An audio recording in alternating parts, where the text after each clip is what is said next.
magnificent setting for the inaugural World Relay Championships, as well as the the relay prize on offer. This is the golden baton after 4 of the 10 finals that are taking place. The USA, Kenya and Jamaica in the leading places, where team points will be stacked up. So of course, teams want to cross the line first. They want to get the prospect of that extra 50,000 US as a world record, but there is also the golden baton to battle for as well. But the Thomas Robinson Stadium has provided the most magnificent setting for this inaugural Relay Championships. The crowd have been so passionate, so enthusiastic about the world-class athletics that they're seeing, and the athletes have responded in kind, some of them to the detriment of the performances, but now we are underway with the competitions for this evening. We start with the men's 1-lap relay, 4x100 meters, 3 heats. Working from the outside in the first heat, we have Trinidad and Tobago. We've just seen them, a whole host of major championship medals to their credit. They're followed by Australia as the lineup of their squad. 3 heats, first 2 in each, the next 2 fastest to progress. Netherlands, big name of course there, Burundi Martina, who run their second leg. Comes from the Caribbean originally. Then the Great Britain team, who are led off by Richard Kilty, the new world champion at indoor 60 meters. Strong Caribbean influence in all these races, particularly the sprints. And here are the team from the Cayman Islands. Young Kemar Hyman, the top name there, running second for them. When it comes to relays, always look out for the Japanese. They've got some good sprinters, and they're brilliant at getting the stick round. Olympic bronze back in 2008. And I mentioned the Caribbean influence here, and here's Cuba, who complete the lineup for this, the first of the 3 heats.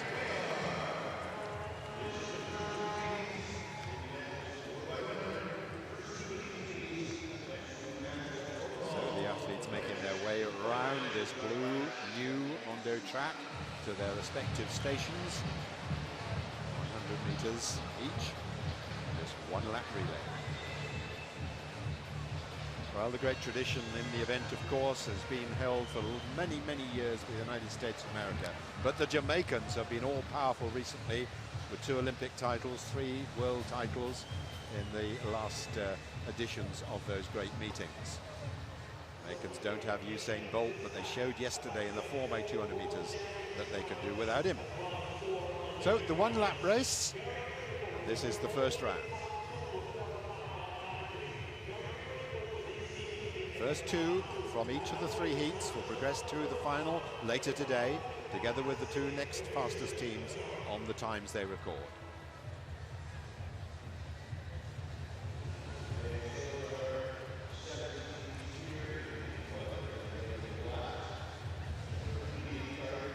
British team led off by Richard Kilty, and going to be calling this on the first leg of this race will be Ronald McIntosh. So the British have a good chance in this one, I think. So Richard Kilty settling into his blocks, taking the opportunity to power out of them. Japanese will be led off by Sato. Reaction so crucial. Stadium that's so noisy is heavily tattooed figure of Keston Bledman. 2 Olympic medals in the last 2 editions for the lead leg runner for Trinidad and Tobago. Silver in Beijing, bronze in London. But the stadium was so atmospheric, so noisy yesterday, and this a knowledgeable crowd in the Bahamas, which they love their relay running. Every prominent Bahamian athletics official and performer stated that the relays are what the very top of their athletics agenda. But at the prospect of having a world event being staged in their home nation, the noise was incessant. And particularly on the 4x2 relay, the 2-lap relay, lane 8 was so far away from the starter. Communication proved to be rather difficult. But this conventional distance, a championship distance, and of course there is the prospect, the finalists, those who progress through to the A final, will have a place guaranteed in next year's World Championships. So the lineup for the one-lap relay for men. The first round heat: Cuba, Japan, the Cayman Islands, Great Britain, Netherlands, Australia and Trinidad and Tobago. 2 sure to go through. Fastest on times probably between Britain, Japan and Trinidad and Tobago. So one final look at the athletes. Trinidad and Tobago in lane 8, led by Kirsten Bledman. Australia, Jinsi Jung, and it's Cordington of the Netherlands. Richard Kilty of Great Britain in lane 5. Kamar Hyman, Cayman Islands, lane 4. Kazuma Asato, 10.23 at his best. Lane 2, and then on the inside, for Cuba, Yaniel Carrero.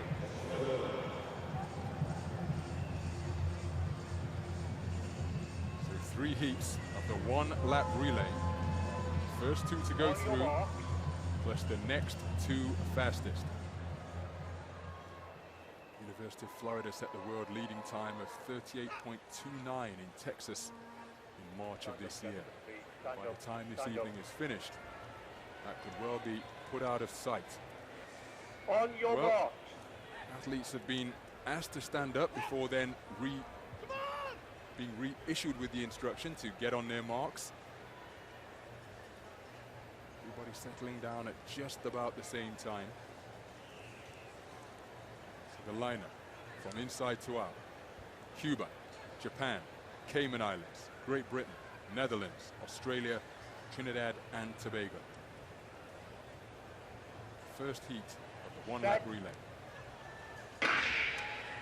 Away first time, Richard Kilty got out very well indeed and is already beginning to reach up the stagger on the Netherlands. Also going well on the outside at Trinidad and Tobago. As we arrive at the first change, they appear to be safe all round. Great change by the Trinidad and Tobago team, but look at Great Britain coming through on the inside there, they're tearing ahead. Ayete, a great leg from him. Round the top end, it's Cirillo for Trinidad on the outside, but look at James Ellington, he's a 200-metre specialist, and he's done a great job for the British quartet there. Very slick indeed by the British quartet. Talbot bringing them home here. Japan are chasing hard as well. Trinidad on the outside, but it's a brilliant run by Great Britain who win it. Trinidad are in second place. Japan are in third, just ahead of Cuba, and that's 37.93, and that's the finest run I think I've seen by a British sprint relay squad for quite some time. 37.93, the world leading time. Well, absolutely perfect by the British team there. Ayete over the back straight, storming through, and I think he was the one that really gave them the lead, the incentive to carry on and produce that wonderful time. Trinidad and Tobago team coming home hard in second place, and they'll be pleased with that. Great Britain team, fairly young team too. That time now rounded down, I think 37.93. Got to be very, very happy with that. So often we've seen British quartets in the one-lap relay make mistakes on the changeovers, but that was pretty slick, and Ellington ran a wonderful bend. Credit to the Trinidadians, the anchor leg there, he really dug them out of jail because only the first 2 guaranteed a spot in the final. Japan and Cuba will have to wait to see if they go through as fast as losers, but a really, really quick finish by the Trinidadians. Yeah, well, they had Richard Thompson, who's got, of course, a great pedigree, and he ran a fine anchor leg from them. But Richard Kilty got the British squad off well, and then the whole team really responded well. And there's some very slick baton changing. We can got to just take a check on that. There we are. That was Kilty passing over to Akins Ayete. He will then hand over to James Ellington, who, as you said, ran a brilliant bend. And then Ellington at the end, passing over to Danny Talbot. Nigh on perfect. Of course, we've got the likes of Jamaica to come in the second heat and the United States in the third, but you can only do what's required, and that was a good job by the British quartet. Well, there's the result. Great Britain winning the first heat of the one-lap relay, 37.93. Trinidad and Tobago, 38.09. Good times behind them as well. Japan, 38.34. Cuba, 38.44. Hoping their times may be enough. We'll see.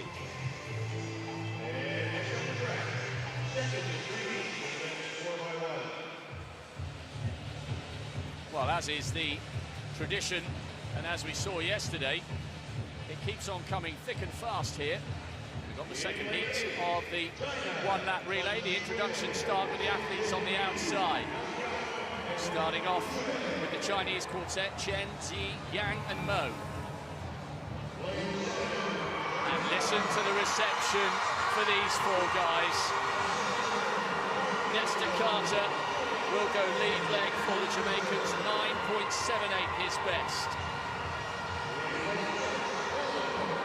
Then come a fairly handy quartet from Poland. Zaleski goes anchor for them, European under-23 200-metre champion last year. Then the Brazilians. De Barros goes lead, and it's Jorge Vides who will bring them home. Remember, only the first two guaranteed a berth in the final. Christophe Lemaitre, Jimmy Vico, the two standout performers from France.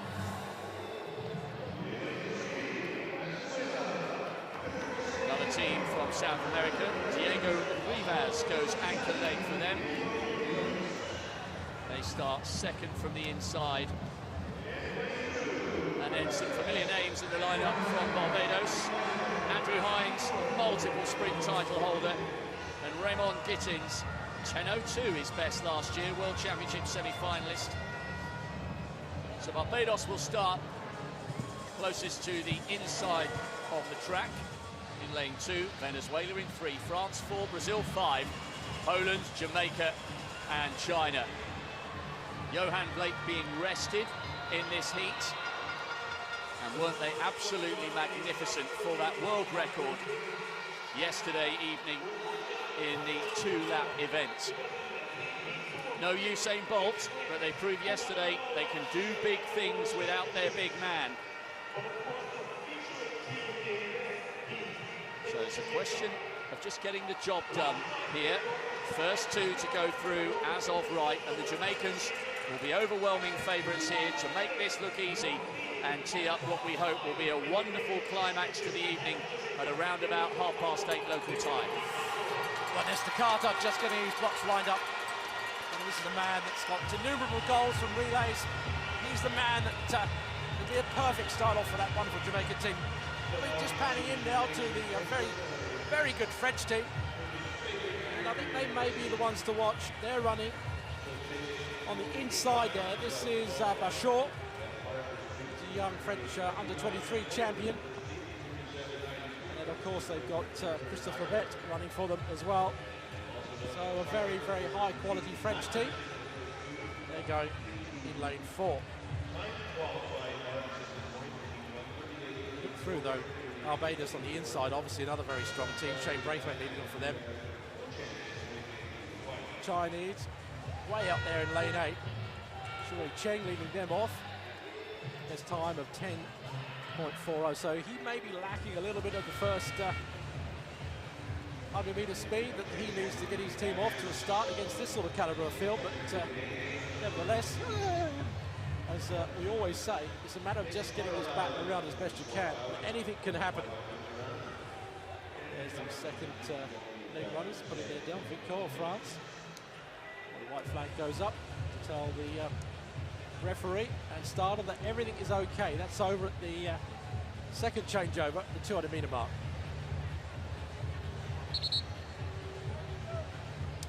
So the athletes now just been told to come back to the blocks, and that's the final leg. The Lemaitre, they're just in the white and blue of France. Well, the baton now in the capable hands there of Bachot. Well, one lap race now, second heat. Barbados, Venezuela, France, Brazil, Poland, Jamaica and China make up this second race. Just 2 to qualify. All eyes obviously will be on lane 7. Green and gold of Jamaica. But the other place for that final is pretty close. There's Carter on his inside there. Oleweski, Poland. There's inside. Barrios, semi-finals, 200 metres in the Olympics. Bashor, 2023 100-metre champion. Casino there, Venezuela. And on the inside, not in lane 1, but in lane 2, Andrew Hines, multiple Barbados sprint title. So it's a very, very good heat, this one.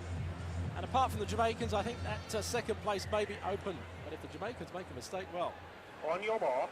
both places could go to someone else.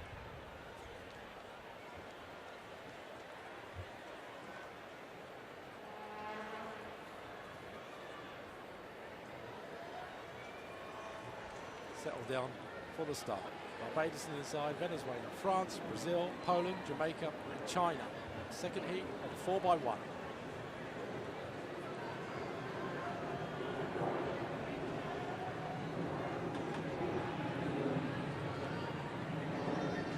Set.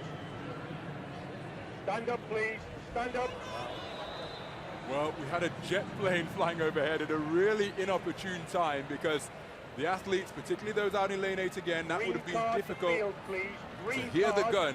And so the field, as you hear from the starter down on the blocks, the green field is being green carded in his confirmation.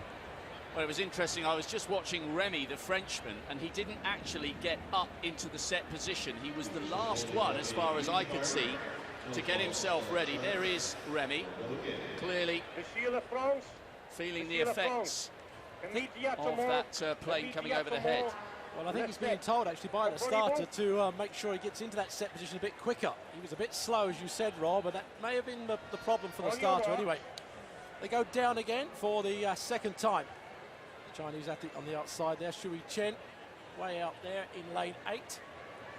Go through lane on yet again in the second heat of the 4x1, the one-lap relay. Barbados, Venezuela, France, Brazil, Poland, Jamaica and China. 2 to qualify. All eyes will be obviously in lane 7 with the Jamaican team. Set. This time they're away. Carter is blitzing it. It really is. There's a 2 or 3 metre gap now, closing on the Chinese on the outside. Also going well is Barbados on the inside. Kamar Bailey-Cole has it safely for Jamaica. He is off and running. Jimmy Bucco trying to make up the distance for France, but it's Jamaica away and clear as we come in the change from second to third. And there comes Julian Forte, the youngest member of the Jamaican team at 20, running also very well over the Jamaicans on the inside, the Chinese behind them, but this is all about Jamaica. And Andrew Fisher is away and clear. Brilliant run by the Brazilians. Lemetra's doing all he can to close down, but it is going to be Jamaica, followed by Brazil. 37.72. Slick, precise, and there will be more to come because they'll draft in Johan Blake for the final later on this evening. That was very impressive from the Jamaicans, but what a brilliant piece of qualification from the Brazilians. Well, we're seeing the Brazilians who've done really well to get themselves into second place. Vides held off a hard-charging Lemaitre, but it was the Jamaicans who qualified efficiently. Blazing speed and some slick baton passing, and we have to give credit to the blistering start made by Nestor Carter. Davies' team made such an advantage, which would have eased the pressure. The Jamaican fans in the crowd are very happy indeed at the ease with which Jamaica have just qualified for that final. But Nestor Carter's start was blistering. Well, I think one of the things that they've always asked is why is Jamaica so good at the baton changes? I think one of the things, Ron, is the fact that they come from a very small area in Jamaica itself. They almost know each other. They practice all the time. They obviously have the ability to get together sometimes and practice these relay changes without having to come in from miles and miles away, which somewhere like the American team has to do all the time. And also a very big tradition from school athletics right the way through. So here we go, those very slick changes. Nestor Carter handing off to Kamar Bailey-Cole, and look at the ground with which Carter made up, and then Kamar Bailey-Cole extended down that back straight before passing on the stick to Fort on the curve. Well, as Fort got into his running, this was where the Brazilians got themselves in the hunt for that second automatic spot, and Lemaitre, going anchor for the French on the right-hand side of screen, had too much ground to make up. And no disrespect to Andrew Fisher, Central American and Caribbean winner, Jamaican collegiate winner. If he makes way for Johan Blake, what sort of time can they produce in the final? Confirmation then, the Jamaicans are safely through to the final, and in what impressive fashion. The one-lap race looks to be gearing up to be a great climax later on this evening. Brazilians second. The French are in a fastest loser spot at the moment, but they'll have to wait to see. In fact, the French 38.33 and the Japanese 38.34. Those are the two fastest loser positions at the moment. And dare we get excited, because we still have the big men from the United States to come.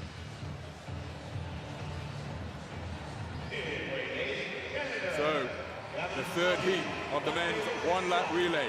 Canada will occupy lane 8. Smelly, Richards, Kwok, Connaughton and Warner, the quartet that will go for the Maple Leaf Nation.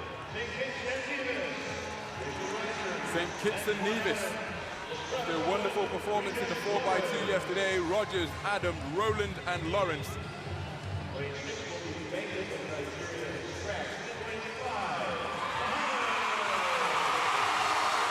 Listen to that ovation for the Bahamian quartet. Kirsten, Griffith, Newbold and Bartlett. And the place, the fans in attendance at the Thomas Robinson Stadium, making their presence felt with the most wonderful ovation. Next, it's the Germans, Menger, Jakubczyk, Rees and Keller. Keller, 4th place in the 2013 World Championships, 4x100 meters. He anchored that time. Now the Ukrainians, Dragomov, Smelik, Bordov and Korch. Korch got himself a World Student Games gold medal as a runner of the 4x1 squad. And then on the inside, the United States of America, Marvelous Marvin Bracey, Trell Kimmins, Rakeem Salam and Charles Silman, who will perhaps try and respond in kind to the marker that had just been laid down by the Jamaicans in that second heat. 37.72 was the winning time for the Jamaican quartet. How big a disadvantage will the United States be placed at running in lane 1? Marvelous Marvin Bracey is the lead leg runner, the 2nd place finisher at the World Indoor Six Championships over 60 meters. Having that tight curve, that's slightly more difficult or less optimal than the center lanes. There is Bracey, just marking out his blocks.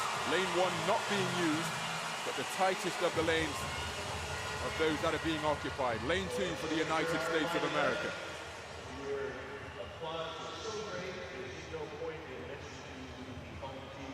Bracey, a former American football player, wide receiver in the gridiron game.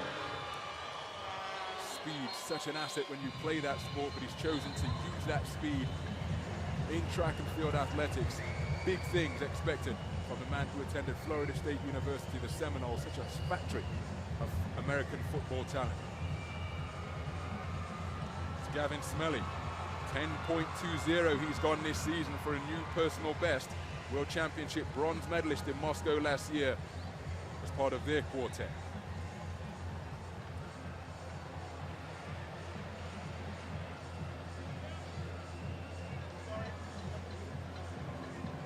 Second and third leg athletes just putting out their individual markers. There's a lot of noise down that back straight. Total concentration required.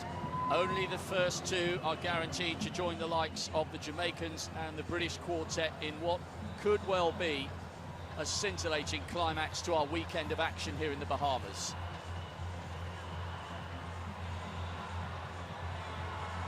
Well, the United States have got a very strong team. Their quartets, 3 of them have run well under 10 seconds. Marvin Bracey, the man who leads off, has yet to do that, but he's the youngest in the squad, at just 20. Of course, he was the runner-up to Richard Kilty in the World Indoor 60 meters. We saw Kilty plays off for Britain. So the third and final heat of the one-lap relay. Lane 1 not being used. USA in 2, Ukraine in 3, Germany 4, Bahamas 5, Nigeria do not start, St. Kitts and Nevis in 7, and Canada on the outside in lane 8.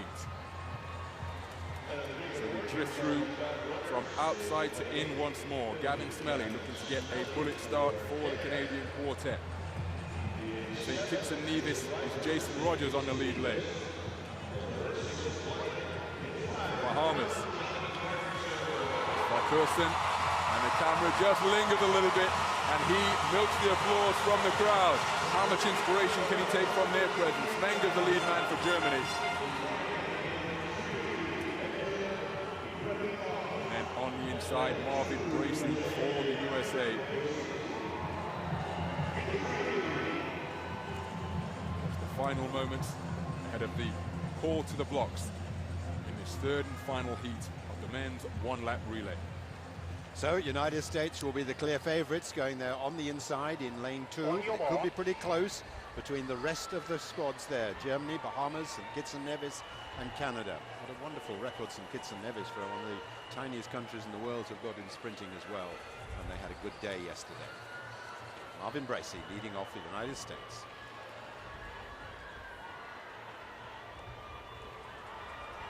So this is the third of the 3 heats of the one lap for men, 4 by 100 meters. Set. United States on the inside, and Ukraine, Germany, Bahamas, and Kitts Nevis and Canada. And Bracey has already gone off well for the US, and they certainly hand over in the lead. Bahamas are going well, getting urged on by the crowd. The Americans being held a little bit at the moment on the third leg. America's having a bit of trouble here. Salim just gets a baton in time, but Array in front looks as if at the moment it's going to be the Bahamas also running well. America have got a lot of work to do. It's Germany and Keller who is being cheered on. But look at going on the inside. Stillman storming through, trying to pass the Ukraine. Canada going well on the outside. Germany first, Canada second, close for third. So the 2 automatic qualifiers are Germany and Canada. What an upset. What an upset that is, but it was bad baton changing for the USA that could well have put paid to their hopes of qualifying for the final. That is not what we expected. But Steve Ovett pointed out in the lead up to this heat in particular, we've been making the point in general. Slick baton changing, absolutely essential. That is how you can become more than the aggregate sum of your personal best times. But the USA, all wrong with their baton changing, and they could well pay a heavy price. Frustration evidence on the track. No, that was terrible. That was absolutely terrible from America, really. I don't know why they keep doing this. It's a second changeover that's the problem. Salam coming in there, handing over. Let's just watch. Well, Trell Kimmins down the back straight. Salam goes off too fast. He does. He's too fast. He's waiting, and it's not coming in quick enough. And in the end, that delay was just fatal for the American team. Well, you saw the anguish on Kimmins' face, and he knows that the squad are in trouble at that point. He was calling. Anguish faces at the end of his run, going to be fatigued, and all he can do is turn his palms upwards. So this was the final changeover. Germany got the baton in great position, an unexpected position. Going well on the outside with Canada as well. Justin Warner coming hard for them. But look at the ground Stillman's trying to make up. But at the finish line, it was Germany who came in first, Canada second. Looks as though St. Kitts and Nevis third. USA, well, they came in fourth. Are they going to be fastest losers? No, they're certainly not. They are not quick enough. And time again, we've seen it and we talk about it. It's not just how fast your quartet are, it's how efficiently they can get the stick around. Well, that's interesting now, because the American team not making the final means they will lose all their points for the golden baton. And that may tip the balance. It may tip the balance in favour of another nation. Those other nations in contention at the moment, Kenya and Jamaica. Remember, Kenya have come here in force, entering squads in all but the 4x1 relay for the men. And USA giving away precious points in pursuit of that golden baton. And who would have thought that the USA, they owned the 4x1 until the Usain Bolt era. They made it practically their own property. And now they haven't even made the final. Big opportunity goes begging, but that is the nature of this event. Not just about getting your 4 fastest guys together and hoping for the best. Slick baton changing, efficient baton changing are prerequisites in order to being a good relay squad. The USA know that better than anybody. but they haven't executed on this third and final heat, and it's Germany who secured their place in the final by right, followed by Canada. And the interesting thing is that the German time of 38.62, the top four in the previous heats were quicker. So the result of the one-lap relay in the third and final heat, Germany and Canada qualified by right, St. Kitts and Nevis in third. The USA actually disqualified, as were the Bahamas. So really eventful race, but the USA crossed the line in fourth, and their time before the disqualification that we read wasn't good enough to qualify them anyway. It's the French and the Japanese who take those automatic fastest loser spots. 38.33, 38.34. Well, let's look at that changeover again, because it's worth watching, really. Perfect slow motion here now. Coming in, you can see that the baton really is almost there, but then he's out of the box by the time he actually takes it in his hand by a long, long way. And Kimmons knew instantly. Kimmons' reaction said it all. The tattooed figure, such a vastly experienced athlete. The past wasn't good. United States disqualified, and that abortive changeover saw them cross the finish line in fourth. So these are the qualified athletes for the one-lap relay. These are your finalists: Jamaica, Great Britain, Trinidad and Tobago, Brazil, France, Japan, Germany and Canada. Those are the 8 quartets that will battle for relay gold in a one-lap race. And you have to say that is the last race to round off this inaugural IAAF World Relays, and it plays even further into the hands of the Jamaicans. Wow, drama yet again from the American team. But anyway, we move on. This is the 4 by 400 metres race.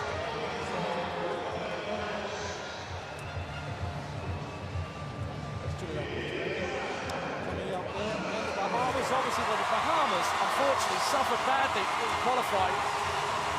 One of their runners actually dropped the back as she was running around, so inevitably because of that they didn't make the final cut. There's the Canadian team. Martin Muir, Wales and Door. Canadian team finished 5th in their heat. And the Australian team also very strong really, but unfortunately just didn't make it really. They finished 6th in their heat.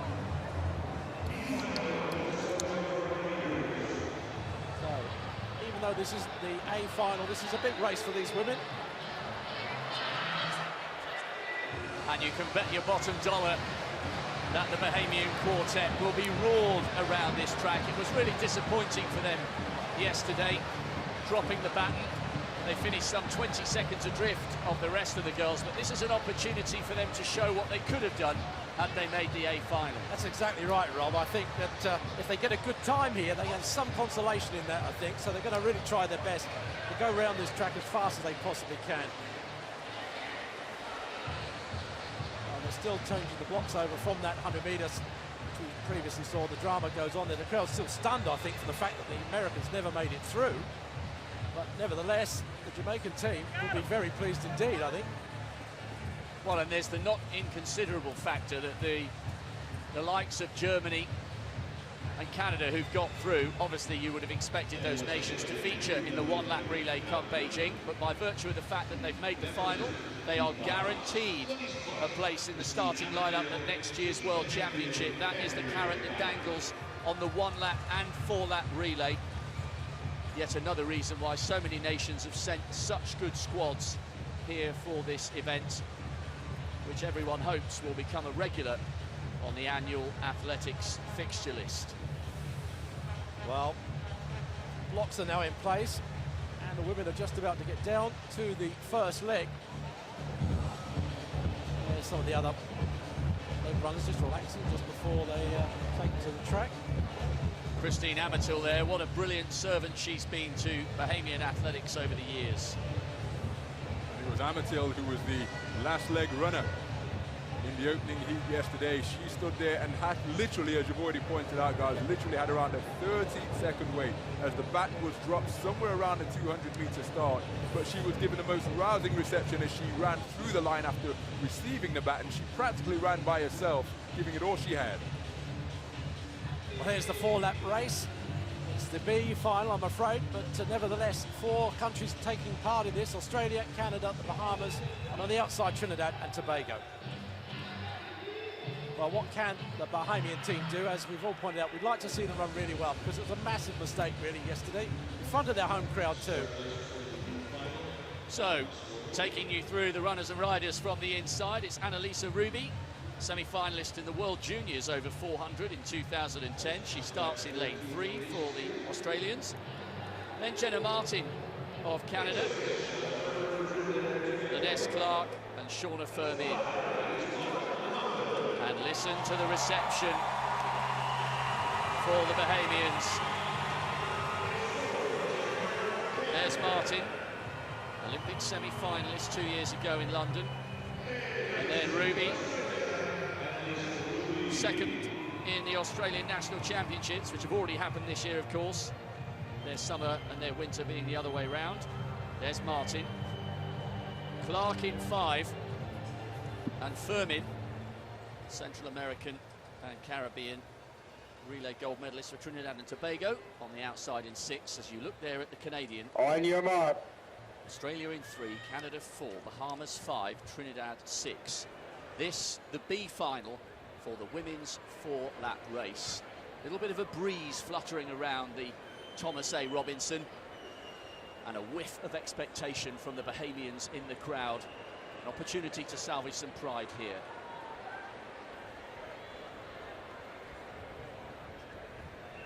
Set. So how fast will Clark go out? The Bahamian has Firmin to track on the outside. A fairly even start here at the moment. Martin's gone out well for Canada as they head down the back straight. The crowd on the far side of the arena are roaring their approval to Ines Clark. And she's coming up now onto the shoulder of Firmin, and the crowd are responding in kind. Good run, though, by Jenna Martin of Canada. And the Australian Ruby is now starting to pick up her form on the inside. Clark just getting a little bit heavy-legged here as Firmin begins to respond. Martin's drifting backwards, and it's the Trinidadian who is once again re-establishing her stagger. It's the Australians who take the baton just first, ahead of Trinidad, with the Bahamians in 3rd. So the Australians on the inside with Morgan Mitchell there, and for Trinidad, Elena Brooks. And the crowd can see that Christine Amatil is gaining now for the Bahamas. A world indoor silver medalist 11 years ago, 35 years of age now, and getting tremendous support from this crowd for the Bahamas. And it's still all to play for in this very closely contested B final of the women's 400 meters. Order changing rapidly all the time. Still Christine Amatil running strongly for Bahamas. Just hear the noise from the crowd. What a fine leg it's been, but Mitchell fighting back for Australia, and the Australians just going to hold it in the lead first. Not much to choose between it. The Bahamas getting taken down. So Henfield has gone off like a rocket for the Bahamas on this 3rd leg. She's being pursued by Gooley of the Australians, and look at the leg being turned in by Howell of Trinidad and Tobago. She's absolutely blazing past the Australian Gooley and is closing the stagger on Henfield of the Bahamas. Will she? She's gone into the lead. Will she pay for going out so hard, so early? Henfield, the advantage that she was handed the baton with has been eaten up as Gooley and Howell have gone storming past her. Howell now has beginning to tie up and rock and roll a little bit.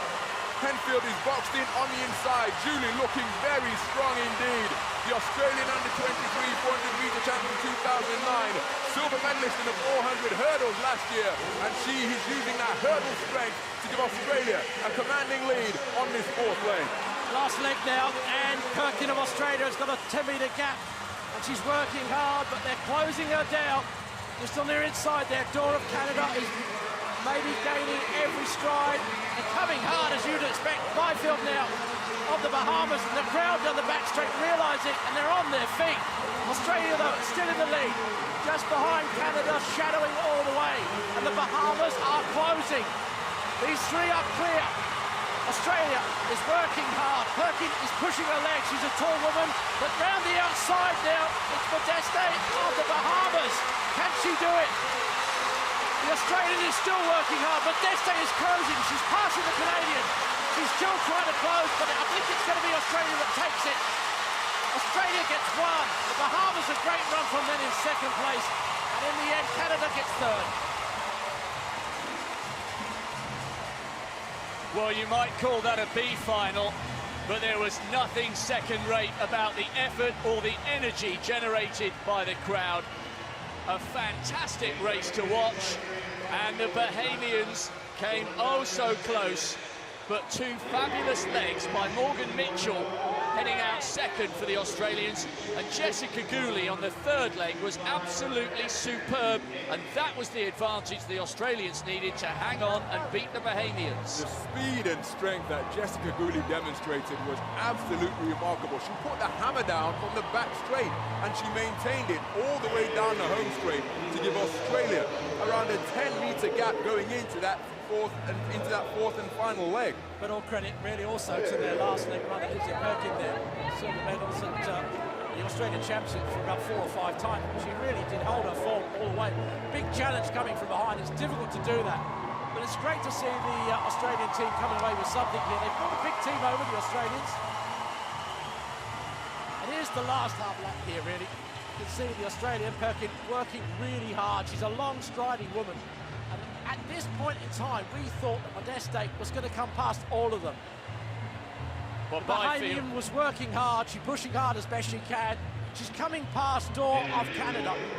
And the crowd now are on their feet screaming, trying to push her on past the Australian. But the Australian was just too strong in the end. The strength in the end was too much. She goes through with about 5 or 6 metres. But a great run from both these teams, I think, in the end.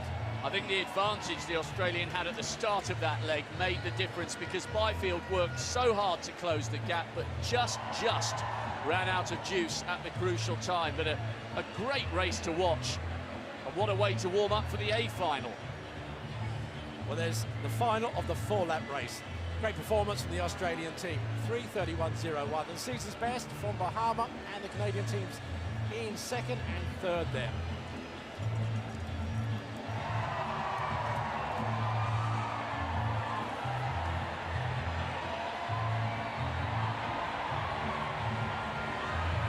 Excitement building, and the big Jamaican contingent over the back straight will probably be very relieved about the result of that heats of the 4x1. Gives their men a little bit of pressure, or less pressure I should say, in the final. If they do that, they might go for a fabulous time. Just wait and see.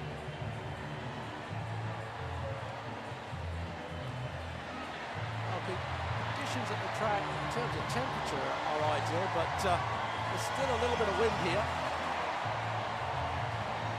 And we're being treated to a Bahamian wave is making its way through the Thomas Robinson Stadium. We're just taking a look at the warm-up track, which is practically a stone's throw away, just beyond the 200-metre start. And the athletes going through their strides, going through their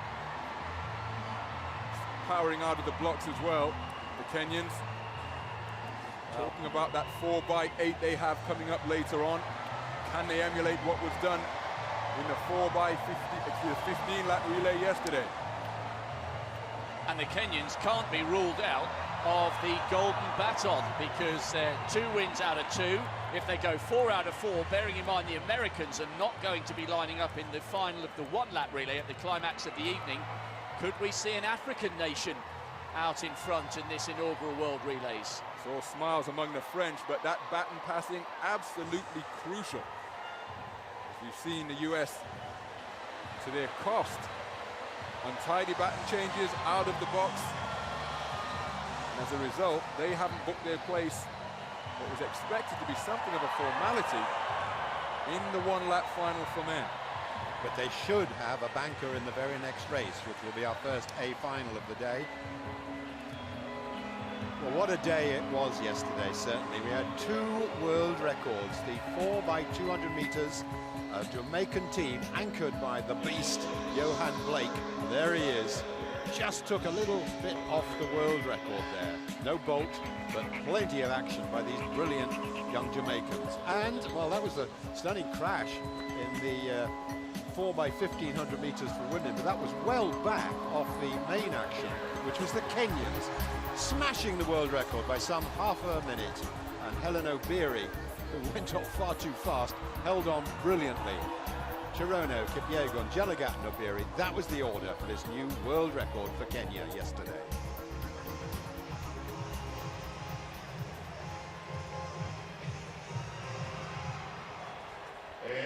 So we come to our first A final of the day.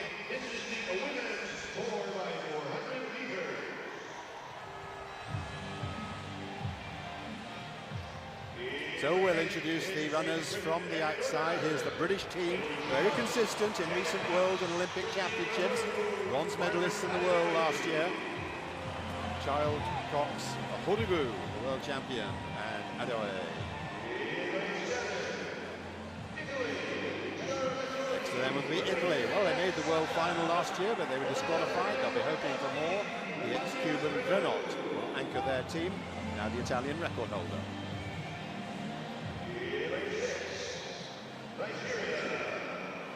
Nigeria, a consistently good team. Regina George, second from the left there, probably their best runner.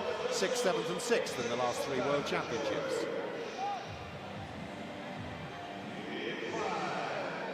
But the very clear favourites will be the United States of America, Olympic champions on the last 5 occasions. 3 times world champions, although beaten by Russia last year. And a brilliant lineup here. Trotter and Richards-Ross, the most experienced. Hastings with 9 championship medals to her credit, and Atkins. Now the Jamaicans, plenty of support for them, and again a very strong lineup. Well, they've been second, third the last Olympic Games. That shows how consistently strong they have been. Brazil, well, they're not be challenging for maiden position, but Coutinho, their champion on the right there, can finish extremely well, as she showed in the heat yesterday.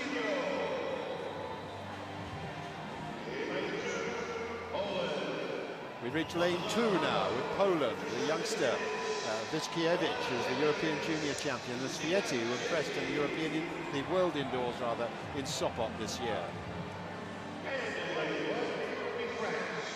France, European silver medalist at this 4-lap relay, and also world 4th placers last year.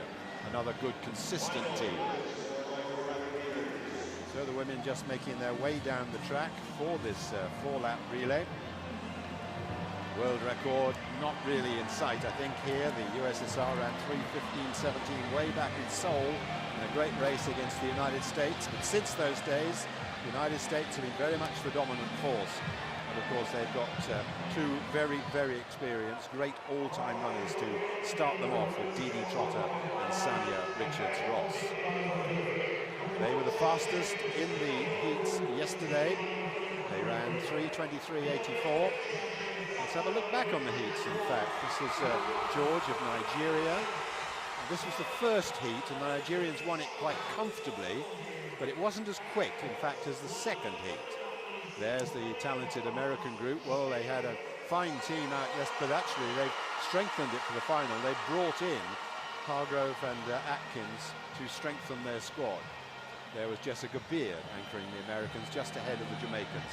And the 2 fastest times in the world last year coming in that second heat. So the 4-lap race for women, our first main final of the day here on day 2 of the IAAF World Relays in Nassau. Well, the women now just getting ready. There's Spencer of Jamaica, 2012. Olympic medalist at the 400, fourth at the 400 meters hurdles. The same again in the 2009 and 2011 World Championships. Just on her outside though, Dee Dee Trotter, 2012 bronze medalist in the Olympic Games. Well, she's going to give the Americans, I think, a huge start. But what a team they've got. the other athletes we failed to mention, I think, so far is Christina Ruga. She's going to run in the third leg for Great Britain. And the ex-Olympic champion, world champion, she may do a bit of damage on that leg, if she can pull them back, maybe into the placings for the Great Britain team. All eyes really on the American team, though. They've got a lot to prove. They've just seen the American men, as we said, and we keep saying it, the American men in the 4x1 having a disastrous performance. And I think that, as Peter said, this is one of their banker events. They really should get maximum points from this. There's the lineup for the 4-lap race, the 4x400 meters final for women. France, Poland, Brazil, Jamaica, USA, Nigeria, Italy, and Great Britain.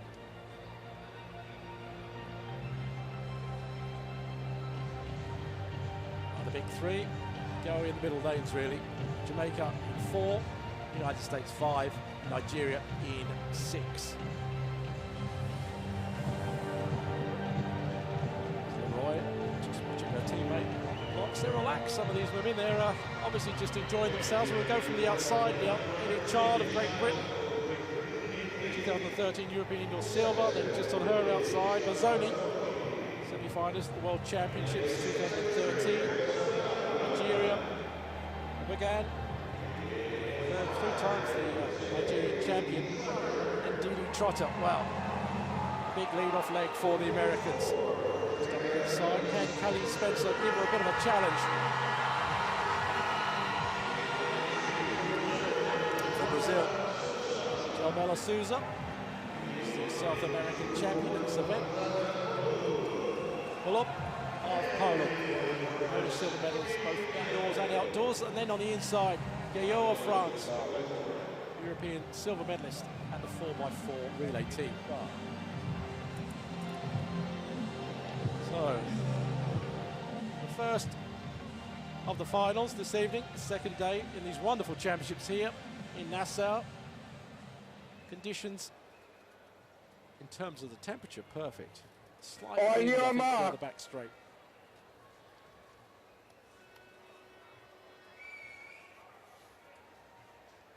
Final of the women's 4-lap relay. France, Poland, Brazil, Jamaica, USA, Nigeria, Italy, and Great Britain.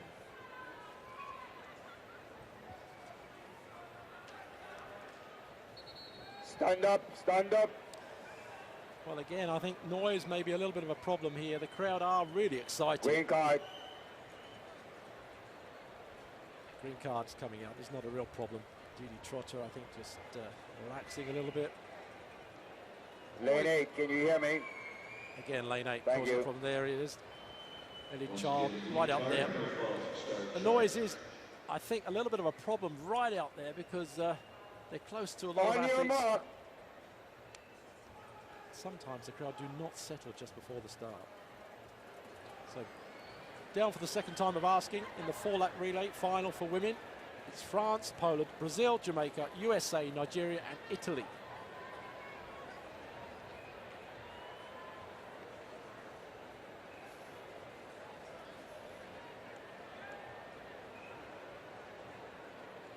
Set. Away cleanly this time. Going well already is Didi Trotter of the United States out there in lane 5. Just on her inside. Spencer also running well. Trotter closing down on her back on the outside. Tall, long striding American looking very comfortable. Also going well is Elliot Child on the outside. But it's the American that's doing all the damage at the moment. And on the inside, you can see Spencer also running well. Come off the bend into the straight for the first time. Didi Trotter of America. On her inside, Spencer also running well. Child right in front of us in the middle of our picture here from Great Britain. It's going to be close, but I think it's going to be a miracle with Trotter handing over clearly in first place. Sanya Richards-Ross away and running, and she is away and clear from the rest of the field. Being pursued by Jamaica, but as they break for the rail now, it is Richards-Ross with clear daylight, but Noveline Williams-Nils vastly experienced, the 2007 World Championship bronze medalist, has come right back onto the shoulder of Sanya Richards-Ross. Shayna Cox trying to close down on Regina George for Nigeria, but look at the turbo being applied by George for Nigeria coming around that bend. Richards-Ross looking in complete control though. Nobly Williams-Mills looking poised, but Regina George, another storming leg for Nigeria. Everything to fight for, and Jamaica in the form of Williams-Mills are going in front. Jamaica will make the change from second to the third leg in first place. Well, there's a little bit of a surprise there as the Americans try and come back through on the inside with Natasha Hastings. It wasn't the commanding lead that we expected the Americans to have after Sanya Richards-Ross. Not quite as impressive there on the second leg as she was yesterday in the heat. So it's Natasha Hastings, Anastasia Leroy, and what a run by the Nigerians to get in the mix. Brilliant performance on the second leg, and Omotozu is keeping it going here. What a climax we're building up to here in the Thomas A. Robinson Arena. Natasha Hastings now trying to put a little bit of daylight between herself and Anastasia Leroy. This is good from Hastings. She only just missed out on a medal last year in Moscow, and she's gaining what could be a vital advantage. American lead going on to the last leg. Jamaica second, Nigeria third. A marvellous leg there for the American team, and now on the glory leg it's Joanna Atkins, well clear of Jamaica, 20-odd metres, and indeed the Nigerian keeping in touch. Jamaica have got Jackson, and the Nigerians also looking into contention with patience up on George on that last leg. Big gap back there. Britain never figured. Christina Horridu was way off form and ran a poor leg for them on the fifth leg. So it is the Americans. Really, they were the big favourites here. They had a wonderful lead-off from Trotter in 50.7. Williams-Mills narrowed it for Jamaica with a sub-50-second lap against Richards-Ross. The battle really on to second. Atkins is holding on to bring the Americans home. Can the Jamaicans hold off the Nigerians? Yes, they can. United States of America first across the line. Jamaica in second, Nigeria in third. So those are the first three across the line. And the rest of the nations really some way back in this race, and the time there, 3:21.69, yet another world leading mark for the year, and the American favourites came up with the goods there. Well, that was fascinating because Richards-Ross was put under pressure. Noveline Williams-Mills was brilliant on that second leg for the Jamaicans, and all credit to Patience George as well for Nigeria for getting the African nation right back into the mix. The Americans had work to do after Richards-Ross had finished. You have to ask the question, if that her season was curtailed and interrupted by that toe injury last year, has that race yesterday, was it still in her leg? Because we talked about this morning during the preview how impressive Richards-Ross was in the final 150. She was heavy-legged coming down the home straight, and Regina George for Nigeria once again ran a blistering second leg to keep the African nation right in contention. Regina George and Williams-Mills probably did the quickest leg. Don't think we should take too much away from Richards-Ross. She's probably quicker than yesterday because Williams-Mills ran sub-50, I think. Good to see Williams-Mills coming back to form. She's certainly had some tough days since she was on the podium way back when in Osaka. A great leg by Natasha Hastings to re-establish the advantage for the Americans before that last leg. Hastings came through on the inside. Strange run though, I think, from Jackson here. She gets the back, she just almost jogs for the first 2 or 3 meters. I don't know what's going on there. You watch, she doesn't really get into a stride. It's almost as if she realizes the Americans are going to go away and she's just playing for that second place. There is the victorious quartet. America, the one-lap relay champions. Really impressive run, some competitive spirit as well.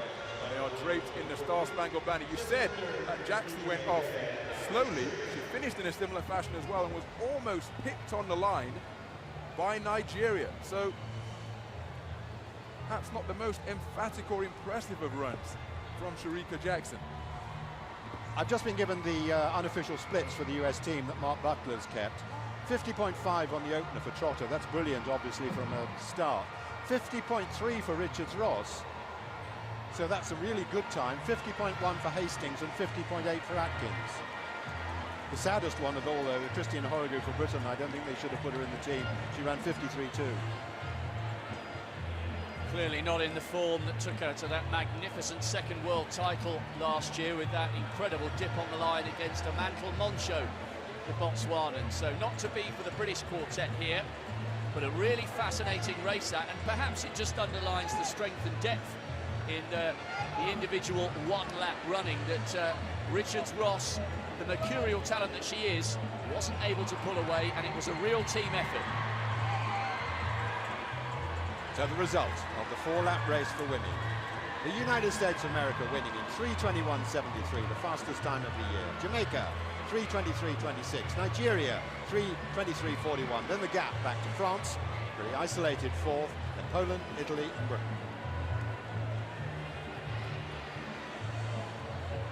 Celebrations continue for the American quartet. Still the smiles from Richards-Ross, Hastings, Dee Trotter, fantastic lead leg from her. And of course Richards-Ross was born and raised in Jamaica until the age of 12, so she's got genuine Caribbean blood, contributing to her delight, I'm sure. Little high five for the mascot grouper. Ronald McIntosh might be eating one of those later this evening. The seafood here in the Bahamian capital is marvellous. I think Breezy's safe though. Breezy, the mascot designed by a local schoolboy. Well, I think he's about the size that you want tonight, isn't he?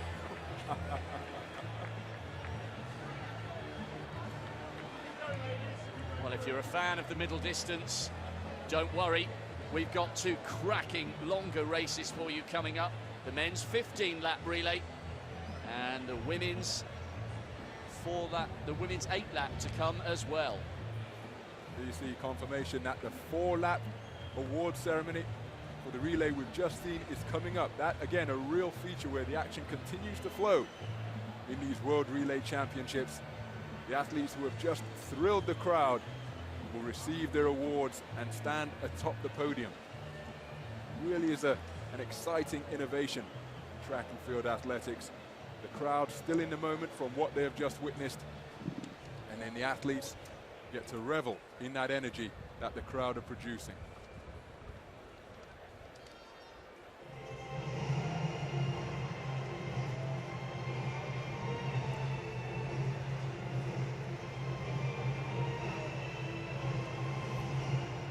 Well, if the Kenyan quartet do manage to come out on top in the two middle distance events, the battle for the golden baton could get very interesting indeed. So the award ceremony for the women's 4-lap race, 4x400 meters relay. First out are the third placers: Nigeria, Sade Abigo, Jenna George, Omalare Omatoso, Patience Atonjo. They ran a time of 3:23.41, a very fine performance by their squad. Regina George in particular in second place gave them a really good run.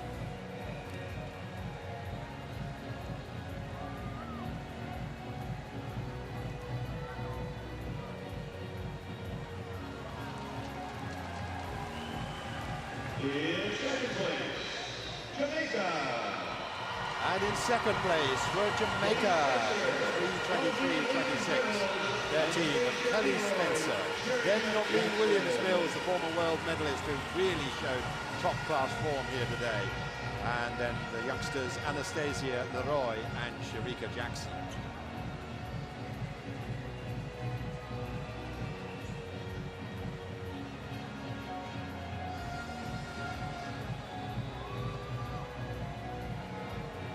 Winners of the IAAF World Relay 2014, USA.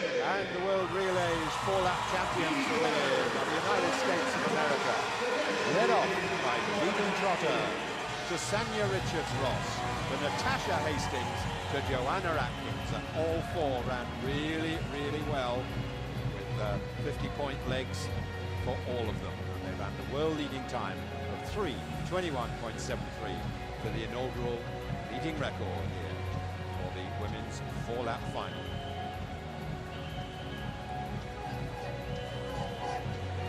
These rides are the national anthem of the United States of America.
So it is America who occupied top spot on the podium during that award ceremony. Now joined by the other medalists of the women's one-lap relay. What a wonderful photograph. Nigeria take the bronze, Jamaica the silver, and USA, the inaugural 4-lap relay champions here in Nassau. And great, as we've been saying, Ronald, that the athletes are still in the moment when they're on the podium, but crucially, so too are the crowd as well. Sometimes at major championships, for understandable reasons, just through the volume of events that are finishing, sometimes audience members haven't necessarily seen the performance that they're applauding on the podium, but these guys certainly have seen it and appreciated it. Well, I think it's a great innovation, but you notice they're not giving medals here, they're giving flowers, which means that if there's a challenge or a problem, then the medals are not taken back from the athletes and given to someone else. The medal ceremony is a bit later on in the evening at a special event later, so that's the reason why. And I think it is a good innovation, and I think it may catch on, maybe some of the World Championships later on. But anyway, we move from the sprints to the middle distance. But there's the standings, actually, after 5 events in the Golden Bat. The United States moving ahead a bit further from Jamaica and Kenya, with France in 4th, Poland, Nigeria, Australia, St Kitts and Nevis, and then Trinidad and Tobago. So the United States clear 7 points at the moment. I've got a funny feeling that the next event might change that somewhat. That was the second to third leg change. And Richards Ross celebratory pictures from the USA as their quartet combine to produce a wonderful time, 3:21.73, to take the 4-lap relay title. Well, we've had the short stuff. Yep. Now we come to one of the longest events. Well, we're coming to the 15-lap race now, or the 4x15 for men. What a race this could be. It's got all the ingredients of being a classic, and not only that, but a possibility of yet another world record here in these championships. Well, the team's just about to be introduced to the crowd. First out, well, the United States team, and this is a very good team indeed. And it's anchored by that man on the left there, Lionel Mazzano, silver medalist at the Olympic Games. Their job, I think, is to try hard and catch the rest of the team. Well, the Ethiopian team has turned up.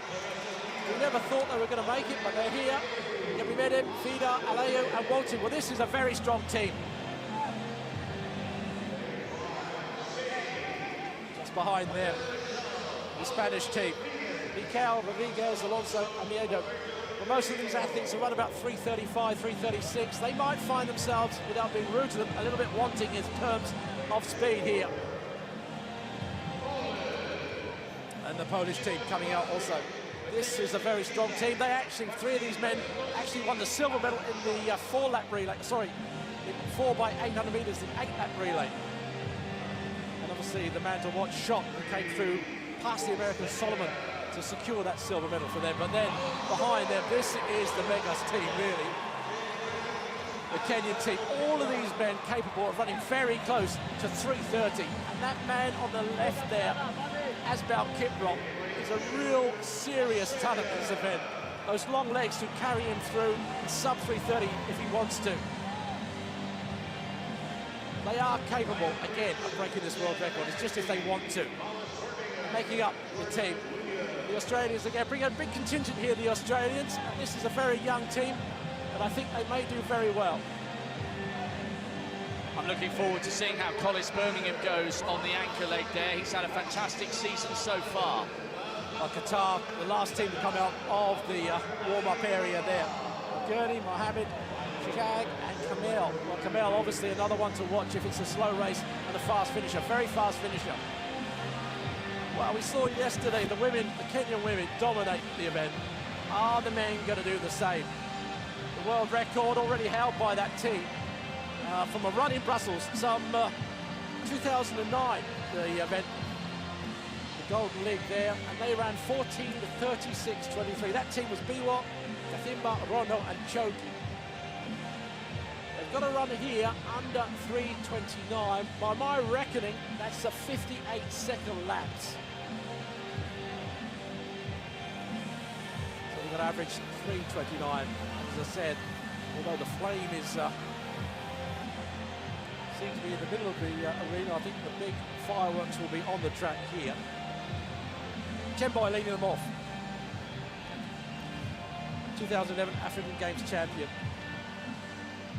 One of the younger of the men in this field. Personal best of 3:31. I think this will set the scene. Whether this man goes off hard or whether he stays back and waits, we'll have to wait and see. But the conditions, Ron, at the moment, not that great for middle distance running. There is a bit of a breeze, in fact more of a breeze, blowing from the 200 metres across to the start. So hitting the lead and sustaining it's going to be tough. Now, Steve, we're seeing that athlete in the resplendent red, gold and green of Ethiopia. We were surprised that they arrived. We didn't see their women appear yesterday. Just had your lights take us through the start list. Well, there we are. There's the Ethiopian team. There's the start list of this 15-lap race. Qatar, Australia, Kenya, Poland, Spain. Ethiopia, a late comer in this event. And then the United States, the other good team, in lane 7. Fascinating race, this. It really is. Whether the Kenyans are going to go all out for that world record. A bonus of $50,000 also will be very nicely received by their team. Gebri Medium there, one of the strong runners there for the Ethiopian team. World indoor bronze at 1,500 metres. There we just said Chemboy. Gregson, 3:31, his best, but I don't know whether he's in natural to shape, the Australian. And now Gurney on the inside there for Qatar. 3 3/4 laps each of these men have got to run. It's tough running it on your own, but this first leg is almost a race.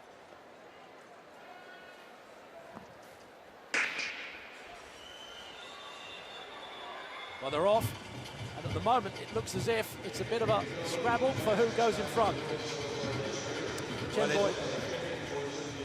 Well, it will indeed, Steve, be very interesting to see the tactics. They've gone off at, it seems, at a reasonable pace, but certainly not the sort of blistering ones we've seen from some of the Kenyans in the other races. But of course, Chemboy is a rather more experienced runner than we had in those 800-metre races. Al-Ghani of Qatar, a good consistent runner for them. Gregson, the Australian that you mentioned, just in 5th place, just been overtaken by the Ethiopian first leg runner, Mekanen Gebri Median. And Gebri Median, possibly the best of all the runners in this first race, world indoor bronze medalist back in 2012. And again, a good consistent runner. But of course, this is rather different from some of the races that the athletes are used to, as Mekanen Gebri Median does indeed go further. They're used to running paced races in the Grand Prix meetings, so this is rather different. But a reasonable opening lap there. Well, it's probably not as fast as we were expecting, but Gebri Medium's decided he doesn't really want to go this sort of pace, and as you said, he's a star runner, and he's decided to take it on. Chemboy now having to relinquish the lead. Well, I think the fact that the Ethiopians have made it changes the dynamic of this race. They don't have the same strength and depth as the Kenyans, because the Kenyan quartet, the slowest of them, is James Maggott, who goes on the 3rd leg with a not too shabby PB of 3:33. But certainly the fact that the Ethiopians are here, as we're seeing at the moment, could change the dynamic of the early stages of this race. Not only could, I think it will throughout. I mean, their worst runner is 3:34, man. And they've got Wote on the last leg, who really is in terrific form this year. So Gebri Median leading it out for the Ethiopians here. Well, hence, I think, a little bit of reluctance by Chemboy to go too hard, and he doesn't want to take Gebri Medium through at a respectable pace. I think they're just now maybe it's dissolving into a tactical battle between Ethiopia and Kenya, which we've seen so many times in the past. The Americans still up there well with Qatar, both in dark vests. Al-Ghani of Qatar and Patrick Casey of the United States, 3rd in the NCAAs last year. I think this is international debut as well. He's obviously giving a good showing for himself. He's just tucked in there at the moment in 3rd place. Gregson this time holding on to them at the moment for the Australians. So there's 6 teams together, with just the Poles really at the back of the affairs at the moment. So Gebri Median's been prepared to take up the running pretty early on in this race, and Chemboy just holding on at the moment, now just ranging up under his shoulder. Looks like he's going to burst through. Yes, Chemboy is now taking it up for Kenya. For the Americans, Casey just behind him, but Gebri Median's trying to hold him off as they come up now and it is indeed pretty quick. It's speeded up, 2:57 there. Yeah, Gary Medem was putting the pace on there. Just didn't want to relinquish that lead there. Chemboy was jostled a little bit. And at the moment, you see Chemboy and he's trying his best to go past Gary Medem. Gary Medem is going to attack again. He doesn't like it. This is a good race. And because of that, they are speeding up, which is very important if we're looking at a world record. Casey, though, the United States also making a move on the outside here. Well, the Americans will not be put down, will they? Splendid run by Casey as they're coming up, of course, now to the first changeover just on the bend here. And it's been a reasonable first lap here. It's around 3:37-ish. That's not bad at all. They're under world record by 3 seconds. Under the world record by 3 seconds, and Kenya pick up the lead once again. Storming in front for the East African nation is Silas Kiplagat. But look at the effort being put forth by Saresa Fida. Well, he's having to do that. It was a terrible changeover for the Ethiopians. They're not used to having the baton in their hand, I don't think. And he lost almost 20 metres or so. So coming into the back straight, still 4 main contenders. Silas Kiplagat, though, comfortable and in control, leading out these athletes, being closely pursued by David Torrance, former US indoor 3,000-meter champion, on his heels and on his shoulders as they come around to complete 400 meters for this leg. And bear in mind, Silas Kiplagat is one of only 2 men to have gone under 3:30 this season in Doha. He's got the credentials of a world silver medal in Daegu, and we know he is lightning quick. And this is a very quick first lap there. I think it's around 55, 56. Well, they're getting into the real top strata of middle distance running here. And because of that, these 3 are pulling well away. Pulling well away from the rest of the field. It is Kiplagat, Torrance and Fida. Fida, only 19 years of age. World Junior Championships, went out in the heats in 2010. 3rd as an African junior a year later. He finished 7th in the African Games, but of course, as Steve's already pointed out, the battle between Ethiopia and Kenya is a tradition and a rivalry that runs so long and so rich and so deep that they often perform beyond their abilities and beyond their credentials. Kiplagat now being shadowed closely by Torrance, and Fida hanging tough with the 2 of them. Well, Torrance is doing well. He really is. He's a 3:33 man, so he's a caliber man. He's just, his eyes are locked on. Kiplagat just in front of him. He's looking up at the scoreboard, checking where everybody is, so he's in good shape. It's not actually dying. Torrance could hang on here. This would be a good run from him at this sort of pace. Now the gap between Ethiopia and the lead 2 just opening up a little bit. Fida was trying to hang on to the coattails of Torrance and Kiplagat, but now just being left in their wake as Kiplagat, the reigning Commonwealth Games champion from Delhi 4 years ago, just begins to put the hammer down, looking up at the big screen when he has the opportunity. World Championship silver medalist from Daegu as well.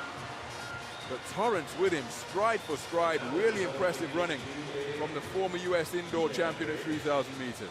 It's great stuff from the North American, and it's really important for other middle and long distance running nations not to be intimidated by the likes of the Ethiopians and the Kenyans, because if you train hard enough and you are on top of your game, there's no reason why you can't be in the mix. This is great stuff from the American. Well, he's hanging tough now. Kiplagat is still starting to charge. The gap is opening up 2 or 3 metres, and you can see really Torrance's arms are starting to slide, go out a bit more. He's grimacing, he's losing all sorts of form as Kiplagat just keeps piling this pressure on and on and on.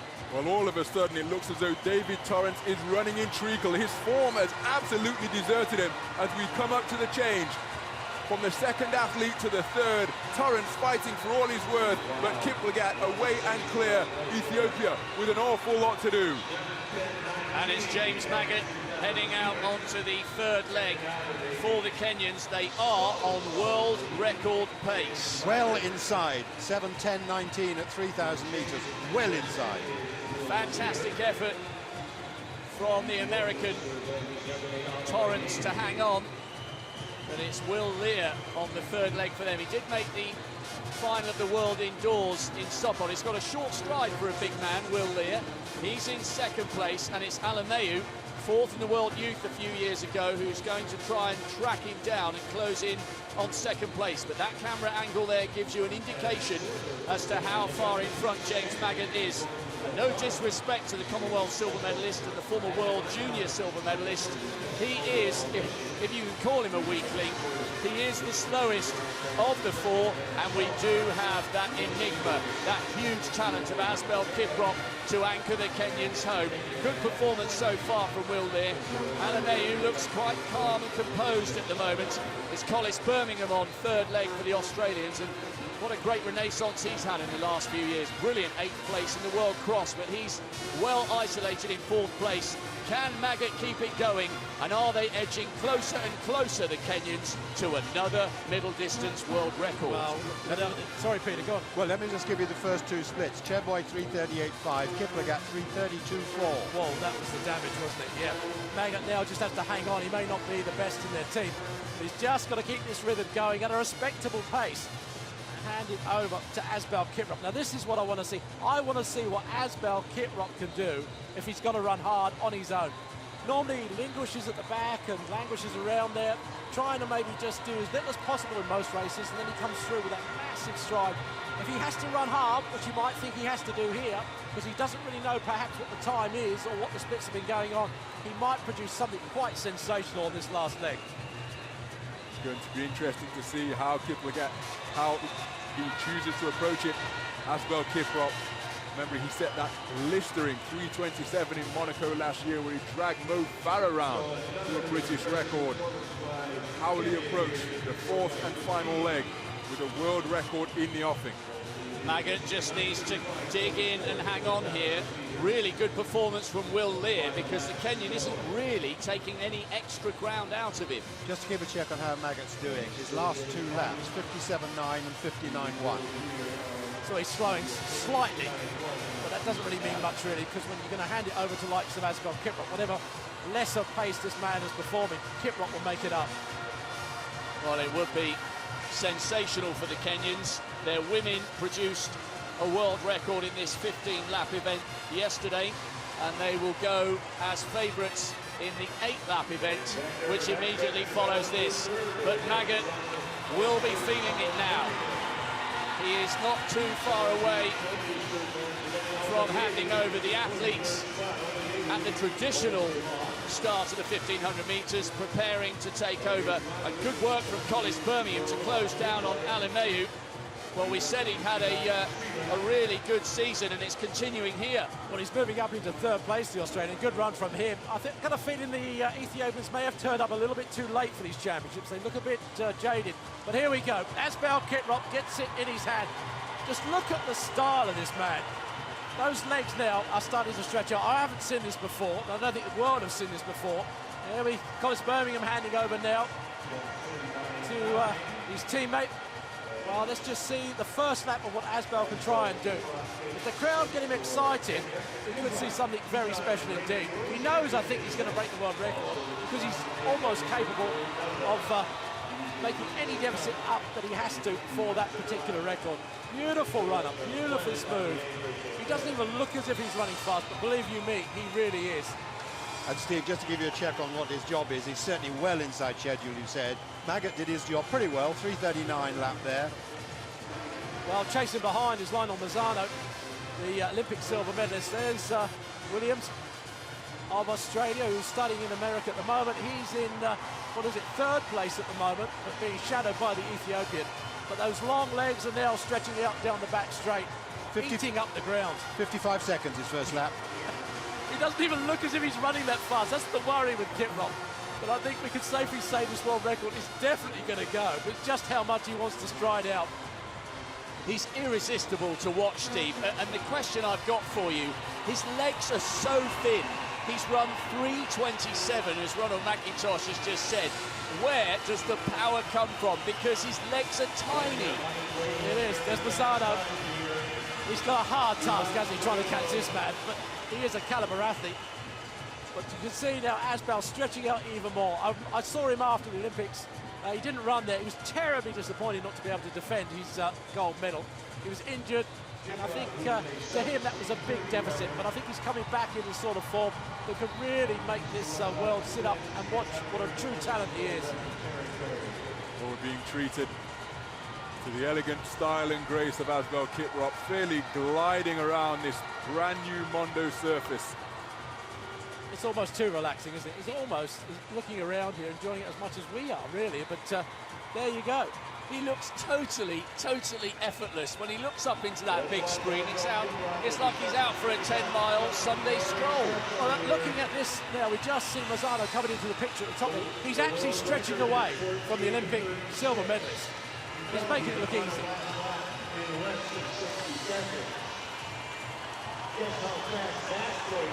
Well, there we are, the last lap now, and the Kenyans have totally dominated this race. And what man to bring them home. Asbel Kiprop, twice world champion, past Olympic champion, and he's absolutely devastating this last leg. Those long legs stretching further and further away. The crowd over the back straight are really appreciating this. Behind him, though, Ethiopia and Australia battling out for the second and third places. No, sorry, fourth and third places, but they're a long, long way back. They really are. Just less now than 200 metres to go. Kenya have done it again. They've dominated these relays over here. And the crowd are going absolutely wild because the announcer's telling them that this man is coming home in a new world record. Asbel Kiprop, the last 50 metres or so, and the legs are even stretching out. The arms are pumping. He wants even more. The arms go up, he waves to the crowd, and there it is! A new world record, 14:22:22. Kenya have been supreme here at these World Relay Championships. Lozano struggling now as Wolte comes at him. Lozano is holding on, or is he? The Olympic silver medalist is coming home in second place, but only just as Wolte fails to catch him. Drama yet again. Wow. Asbel Kiprop, congratulations friend and mate and teammate Kip Lagat. 3:32 leg for Kiprop. 3:32 on his own. The conditions are not good here. There's a big wind down that back straight. Well, Steve called it over the line, a brand new world record in the 15-lap relay, obliterating the time that the Kenyan team set back in Brussels in 2009. 14:36:23 was where it stood. America with an area record of 14:40.80, terrific for them, but an improvement of some 14 seconds as we await official confirmation for that Kenyan quartet, anchored by the peerless Asbel Kiprop. Well-deserved celebrations for the East African Nations quartet. Well, I think we've had an indication there, as Steve alluded to, of what Kiprop is capable of if he chooses to run all the way through races. Good efforts from the Ethiopians to try and get past Manzano for second place, but it's third for them. It's all glory once again for the Kenyans. Their third victory here of the weekend. 3 middle distance relays, 3 victories. Asbel Kiprop is a very special athlete. If he can learn, as he produced there, not to switch off in individual 1500-metre races, surely he can have a crack at the individual world record at some stage soon. Just to check on their splits, Cheboy 3:38.5, Kiplagat 3:32.4, Magat 3:39.0, Kiprop 3:32.3. That 3:32 there from, what was it, the second runner from Kiplagat. Sorry, I'm getting so excited. Kiplagat really did the damage, didn't it? He pulled away so easily from the rest of the field. Well, how often have we seen that sight in individual middle distance races where the Kenyans take a clean sweep? Tonight, there is one as a quartet. Well, there it is, that wonderful 15-lap race here, and that wonderful time from the Kenyan team, 14:22:22. That's going to be hard to beat by any team for a long time. United States chased hard, 14:40:80. An area record there. Ethiopia coming late to this championships, I think. They did very well to pick up third place. But again, Kenya dominate the distances, and they dominate the relays here. Celebration is going on with the Kenyan crowd. There's a Buri there in the middle of that group. They really do appreciate the team. And I wonder where that's going to stand them now in the golden relay. Well, and they've got the women's 8-lap relay still to come. If they go 4 out of 4 for the middle distance, and they've got a great chance because they have 2 world record holders to come in that, well, they could get very close to the top of the board, but this was just a demonstration of excellence, of speed, stamina and endurance. Yeah, there's Kiplagat going on here. Now this was the damage. Beautiful running again. Look at this. Coming in, very relaxed indeed. That 332 on his own. Unbelievable. Nagut just held it. He just held that, and then he gave it to this man. Not the greatest of changeovers, is it? But compared to the Americans, maybe in the 4x1, not bad. He slowed down. I think he said something to his teammate, I'll be back in a minute, or something like that. I don't know. But a wonderful, wonderful. Look at him. He's not even breathing heavy. The mouth is closed. I can't believe it. He can surely break the world record later in the year. I can't see why he shouldn't. I was just going to ask you that question, Steve. If anybody can, it is surely Asbel Kiprop. Well, his teammates are enjoying it. I think they really appreciate the man finishing their last leg. And that means really, what is it, $100,000 go into their pocket as well. So obviously a bit of excitement going on there as well. Award ceremony. And scored by 1,500 meters. Award presented by Oh, this is member of the council. the award ceremony for that wonderful race. 15-lap men's team award now. In third place, we never thought the Ethiopians would turn up, but they obviously got here very late. But nevertheless, came back with a wonderful performance to take that to third place. Yeah, we met him, Fida, Aleveo, and Wonteng.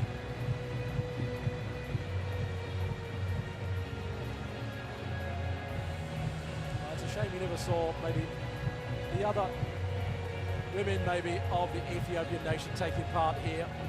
But nevertheless, it's great to see the green and red on the podium yet again.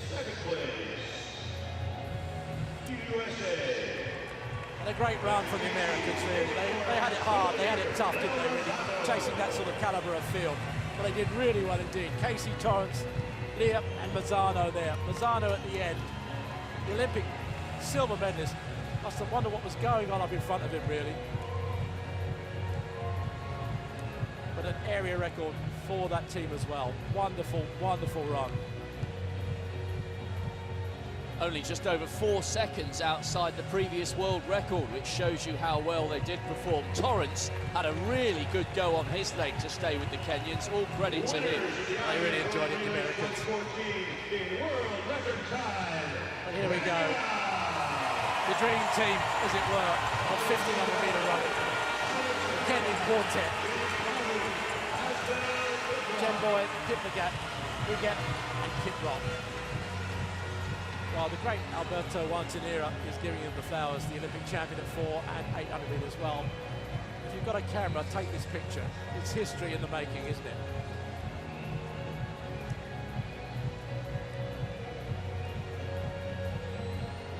Well, we thought it might be possible, but we didn't think it was going to be this good. The conditions, as I said, if you're a middle distance runner, you know you need perfect conditions. They are not that here today. But yet this team decimated the world record.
I love that national anthem, and I've heard it enough to get used to it, haven't I?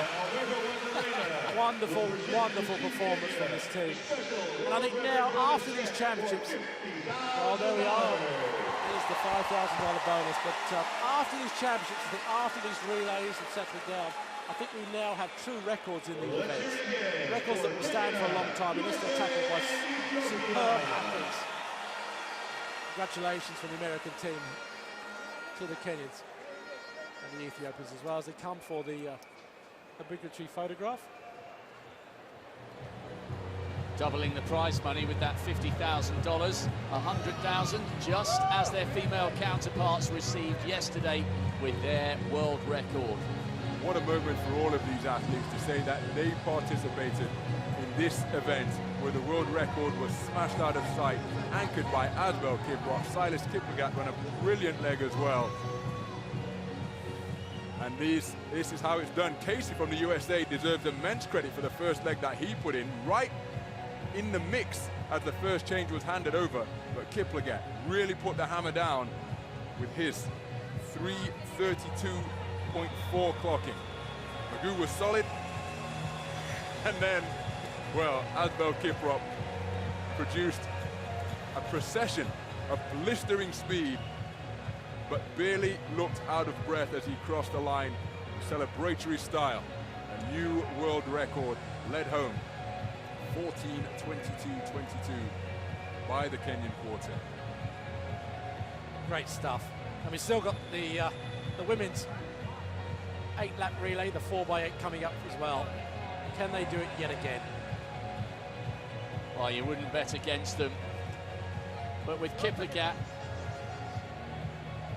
and Kiprop both going under 3:30 in a really fast race in Doha, we knew they were capable of something special, but as Ronald McIntosh said, we surely didn't expect it to be as fast as this.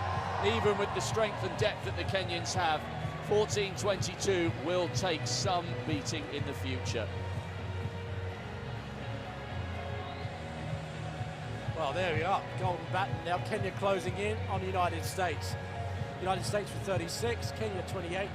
Jamaica in third, they're doing really well, but obviously they've got the relays as well coming up with 22 points. Australia coming through, actually, in the end, in fourth place with 16.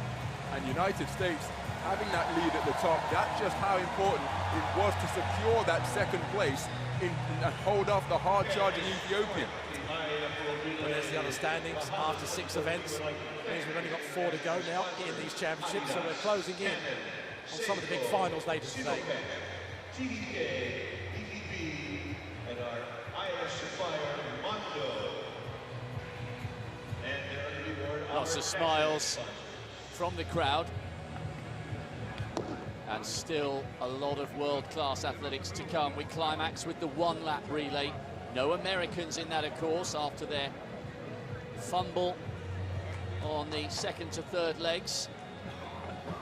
But the Kenyan women, 2 world champions, Janeth Chepkosgei, who won in Osaka, Eunice Sum, who improved her PB by 2 seconds last year to take the title in Moscow. They'll be hoping they can continue what's been a fantastic weekend for their Kenyan compatriots.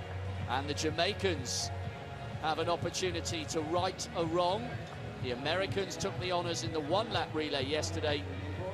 And the Jamaican women will hope to retake the initiative over the 2-lap events still to come. This warm-up track is literally within sight of where we're sitting in the commentary box, and you can only hope that many, many nations will come and use the Thomas A. Robinson and surrounding facilities as a great early summer training camp. There's no danger at all that this stadium will sit idle after this weekend. It really is a fantastic facility in a beautiful climate. Well, we can't say really enough about the hospitality we've experienced here as well. I think that goes to add to the way these championships have been held, really. And there's the flags I was saying earlier. It's not ideal conditions here. World record's still being broken. And the breeze coming off the shore, I mean, Bahamas means shallow waters. Also, the actual landmass itself hasn't got many hills, so you're not getting much protection from the wind coming off the sea. And maybe favouring some of the sprinting, but not all of it.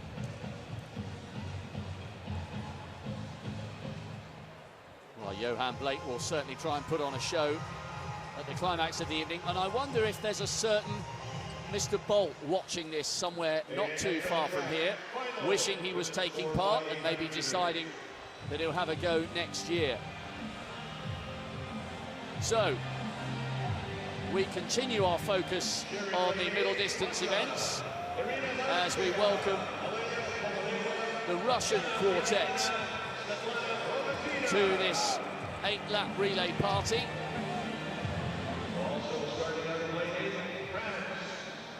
Maracheva, obviously their best athlete, the European performer.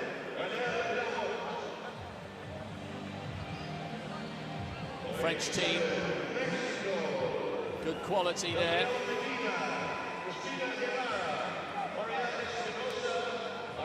And the Mexicans, they've got their 1500-meter champion from last year, Guerra, and Medina's a good campaigner as well. The Americans anchored home by the 800-meter bronze medalist last year, Brenda Martinez, who ran well yesterday in her 1500-meter leg of the 15-lap relay.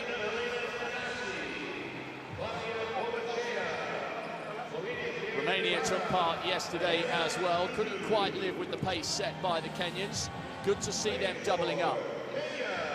And the Kenyan quartet, Janet Chepkosgei, Eunice Sum, 2 world champions, joined by Chisabi and Kimasawi.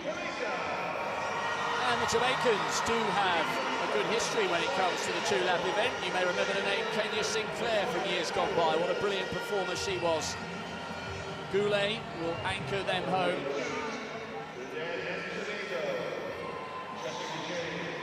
And the Trinidadians, Ramona Modesta, really good 400-meter runner, 53.8. She goes anchor leg for them.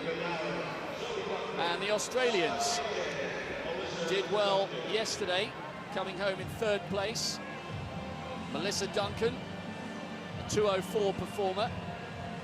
She will look to try and close the gap as the charge unfolds towards the end of this 8-lap event. So it's Australia, France, Jamaica, Kenya, Mexico, Romania, Russia, Trinidad and the United States. And the question is, can the Kenyan middle distance dominance continue? The world record is arguably out of sight. It's an unbelievable target.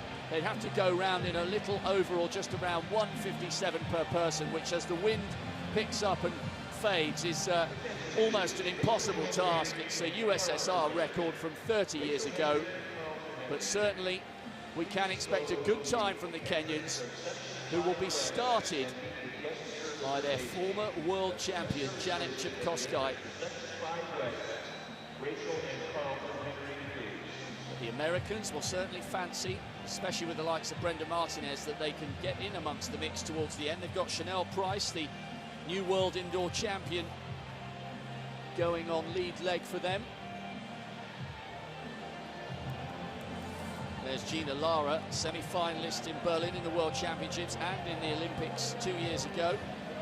It is an excellent quartet from the United States, but they will have their work cut out up against the Kenyans, who are going for 4 out of 4 here in the middle distance relay events. They're just being given their instructions here by the starters. So here's the lineup for the women's 8-lap race, 4 by 800 meters. Can anybody challenge the Kenyans? They start with 2 world champions in their midst, and they're looking for a clean sweep of middle distance titles here in the Bahamian capital.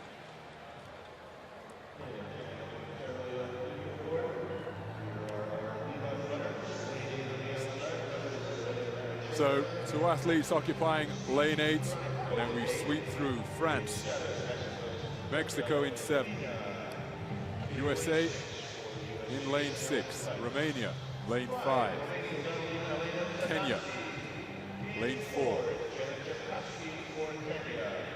Jamaica in lane 3, Trinidad and Tobago lane 2, Australia on the inside in lane 1. So change of order. We saw it was Kimasawi, excuse me, who was on the lead leg, not Janet Chepkosgei for Kenya. That, not what we anticipated. We expected the athlete with a full set of World Championship medals to be the lead leg runner for the Kenyans, but a change in tactics at a relatively late stage as the 8-lap relay is underway. Straight final this. The 8-lap runners in this event contesting for middle distance gold. And at the break, it is the USA who are leading. Well, as you expect, there's going to be a bit of a melee here as they come across. Most of these runners will be quite happy to run this first leg as a major race rather than try and go hard. But having said that, it looks as if they're spreading out a little bit here as the pace increases. One of the interesting things, we've been accustomed to see Janet Jepkosgei leading off here for the Kenyans as a notable front runner, particularly when she won her world title. She's got on her vest, incidentally, a final name of Busanai, but better known as Jepkosgei. She is holding back at the moment. Chanel Price, the 2014 World Indoor Champion from Sopot, she took the title as they go through the first lap in just under a minute. She took the title in its exact same fashion, charging hard from the front. It was a really brave piece of running to take that World Indoor title in Sopot, and she's demonstrating similar form and intent here. That's pretty fast, that first lap. If she can keep this rhythm going, you get a feeling that she likes being from the front. She's a very strong runner, doesn't like being in this pack.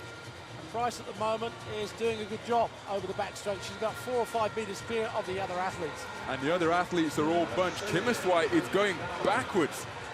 20 years of age, and the Kenyans will find themselves, well, at the moment, they are in penultimate place, one from the back, but now perhaps beginning to claw away back, but Price continuing to show excellent form and terrific intent as she's now stretching this lead over the French and will hand over the baton in pretty good position. Russia making a hard charge to try and close the distance, but the USA will lead as the baton is changed from first to the second leg athlete. Well, they're going well now. The Americans are charging away in front. But I don't know whether this sort of lead will stay as long as it possibly can. Just behind them, you can see Lara just doing a good job. Buckman, Zoe Buckman, we saw her crash in the 1,500 meters when someone hit her from behind. And Chepseva coming through on the outside. They're trying to make up this massive gap that's opened up. The Americans really are throwing the gauntlet down. They are. Just watching the clock when Price went through, it was almost bang on 2 minutes. It was a very, very good time. And interesting that Chepseva is going on the second leg for the Kenyans, which means they've decided to put both their world champions on 3 and 4. They're putting the strength and the quality at the end. Well, Lara running well here, semi-finalist at the Olympics. And I think that's a good move from the Kenyans because the wind is pretty bad here. They just want to win this race. They can't break that world record. It's too hard. They've realised that. I think what they're doing is putting the inexperienced runners on the first 2 legs, using the experience of the others on the last 2 legs to take up any deficit and get away from the rest of the field. Well, it's a really crowded affair. Everybody has closed down on the American, but boxed on the inside is Chepseva for Kenya. Well, Zoe Buckman also running well. She's a good talent, really, and although her style isn't really elegant, she's very, very effective. Good run by the Mexican, coming wide on the outside, trying to challenge Buckman for second spot. Chepseva needs to do something here because she's just losing a few vital yards as they come into the home straight. Well, Beleva also coming through here. The Russians also trying very hard to get up into those top 3 places, and she's doing just that. Lara doing well, holding on the lead for the Americans as we come in now to the 3rd leg. Well, it's all to play for, isn't it? And the United States still holding the lead after that final leg by Gina Lara, formerly Gina Gall. They've now got A.J. Wilson, a very talented youngster. But look at this charge round by Kenya. They've put their top 2 runners, as you've said, on their last 2 legs, and it's beginning to show here now. So it's USA and Kenya. Then there's a battle on for 2nd and 3rd, and indeed 5 teams only separated by about 8 meters at the moment. USA, Kenya, Russia, Australia. The Russians biding their time. They're running well. Well, if America can hold on, they've got Martinez on the last leg. Now, we saw Martinez yesterday run sub-4 for 1,500 meters, so she's in fabulous form. This could be quite an upset, really, if the Americans throw the gauntlet down. So So as they come up to 3 laps to go in this 8-lap relay for women, Now halfway through the penultimate stagger now, 5:03, and it is the United States of America who lead from Kenya, with just behind them Russia and Australia. A lot of prize money at stake, a lot of pride at stake now. We saw a real burst from Jepkosgei Busanai to make sure she was in position, and she's tracking AJ Wilson all the time. What we have on our hands is a true race. National pride at stake, teams at stake, and Jepkosgei beginning to make her move. America and Kenya beginning to pull away from Russia. But look at the response. America hanging tough. Jepkosgei beginning to rock and roll, but IJ Wilson really hanging tough in the face of the athlete who has got a full set of medals from the World Championships, and she is going away from Janet Jepkosgei, who came out blazing. AJ Wilson will give the USA Martinez the baton in terrific position on this fourth and final leg. Well, it's all to play for here, because Brenda Martinez, the bronze medalist from last year's World Championship, who is in scintillating form, has what could be a vital lead over last year's world champion Eunice Sum. Sum, remember, of course, was magnificent for that gold medal, but she did take her personal best down by 2 seconds, and Martinez is a really, really good performer. As Steve said, she's sub 4 minutes for 1,500 metres, which means she's got the speed and the stamina, and she's moving away from the world champion, and this could be a real upset and a great opportunity for the Americans. Well, she's doing a great job. What you've got to do in this situation is run that first lap really fast to demoralise anybody following you, and Martinez is doing just that.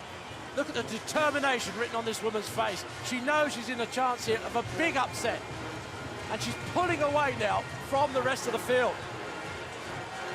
She takes the bell. Brenda Martinez in this women's 8-lap relay is away and clear and ahead of the woman who beat her to the world title last year in Moscow.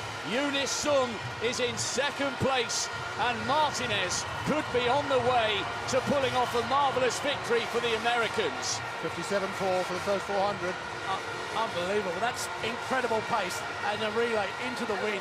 Martinez is doing all she has to make sure that they get this gold first place for the Americans and the points that they desperately need. Well, American middle distance running has enjoyed a genuine renaissance over the last 5 or 6 years, and this is another vital stepping stone. Martinez is anchoring them home here.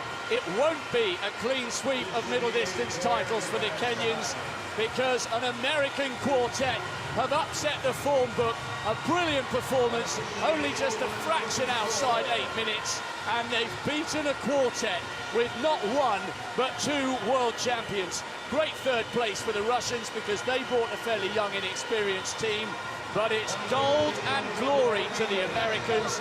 Martinez was absolutely brilliant. She went out hard on the first lap and had the stamina to hang on. That is a very important stepping stone in the lives of these female middle distance runners. You don't always have to be an African to win. Well, look at the time, just a shade over 8 minutes, which means that on average these women have run close to 2 minutes, and that's a marvellous performance from them. It really is. The splits: Price 2:01, Lara 2:028, Wilson 1:59.1, Martinez 1:58.6. Well, Martinez, I knew that she would be a big danger if she just got the baton in front, and I think the Kenyans knew that as well. Well, the Russians did really well. They came late to these championships, as I say, a young team as well, and they got the third place. But full credit to the United States, who came with no fear of the Kenyan reputation for dominance in middle distance running. Every one of their athletes, to a woman, performed admirably. They were given a fantastic start by their lead leg runner, Chanel Price, the world indoor champion from Sopot over 800 meters. And then it was continued. Lara Wilson with a blistering third leg, going away from Janet Jepkosgei to hand the baton to Martinez in superb position. And she then, as Steve has already pointed out, put the hammer down, running a really hard first leg, and there was no way back for Sum. Well, a great start from Price over to Laura. Remember, the American on that second leg, semi-finalist in Berlin and in the London Olympics. But Steve, what a performance of composure from AJ Wilson. She's so young, but is already proving that she can match in the senior ranks what she did with such glory as a junior. Certainly was. Great run from her. And this is the handover to Martinez now. Those two really anchored the team to a wonderful performance. Martinez, she ran a great 1500 metres really yesterday, but it was lost in the excitement of the 4x15 for the Kenyan team. She really did. But we looked at the stats afterward and she broke the 4 minutes, and I thought, wow, if she gets the baton in front, she's going to be tough to pass. And she proved it. Not only did she lengthen the gap, but she ran a sub-2 in the windy conditions here in the stadium. Wonderful, wonderful performance.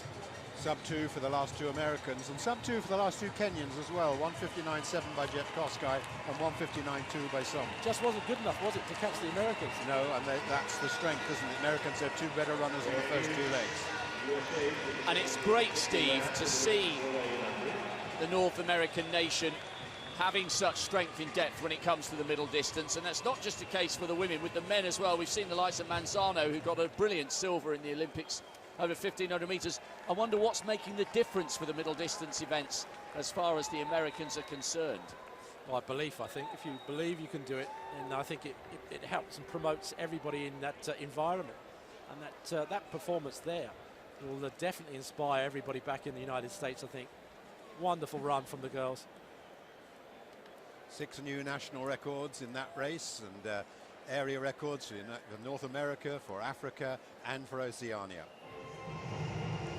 Well, we're about to have the presentation. They do follow thick and fast. Still, the stadium absolutely packed. We're heading slowly and surely towards a great climax, and the two middle distance races we've just enjoyed have been a great contribution. So third place to the Russians. Kobaleva helped along the way by Maracheva, by Zina and Rogozina. A young team, not necessarily their very best two-lap exponents, but more than good enough for a great third place. 8:08. The Russian world record is out of sight to everybody, I think. 7:50. But in the modern era, anything close to 8 minutes, absolutely superb.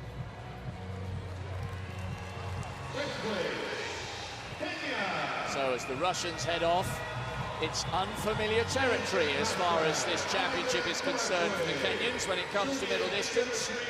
Not first, but second. Janice Chepkosgei, Sylvia Cheseba, Agatha Kimasawi and Eunice Sum. Good enough for a new national record and a new area record, but there was too much left to do on the anchor leg. And Eunice Sum, the world champion, unable to close down the woman who finished third behind her in Moscow. But still a very good performance from the Kenyans. Motivation to continue working in the future for them. But it's the Americans, Chanel Price, Gina Lara, the youngster AJ Wilson and Brenda Martinez. The championship record, of course, but more important than that, a fantastic national record. It's the fastest time we've seen for 21 years. That is the quality of the performance we've seen from these four young women, anchored brilliantly by Brenda Martinez, proving that her bronze medal in Moscow last year was certainly no fluke. And once again here in the Thomas A. Robinson Stadium, we hear the American national anthem.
The Americans are well liked, well received and well respected here in the Bahamas. It's only a flight of about 40 or 45 minutes. Bahamians, in fact, don't need any kind of visa to travel to the mainland states, to Florida. And there have been many, many Americans here in the crowd supporting their nation proudly. So Russia, Kenya, but on top this time, it's the Americans. Well, I think that that result may have sealed the golden bat, really, for the American team. Well, what a race by the Americans. They've stormed to victory in the 8-lap relay for women, the fastest time we've seen for 21 years. Second place this time for Kenya, and a brilliant third for a very young, fairly inexperienced quartet from Russia. Next on the track, the B final of the men's 4x400 meters.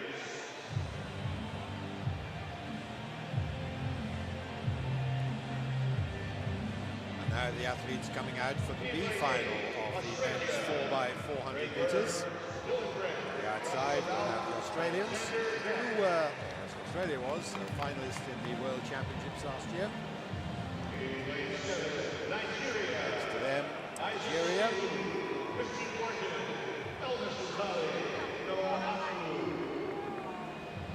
And then just missing a place in the A final by 100th of a second were the Borley brothers, +1 from Belgium, Dylan Borley, and then the twins, Jonathan and Kevin.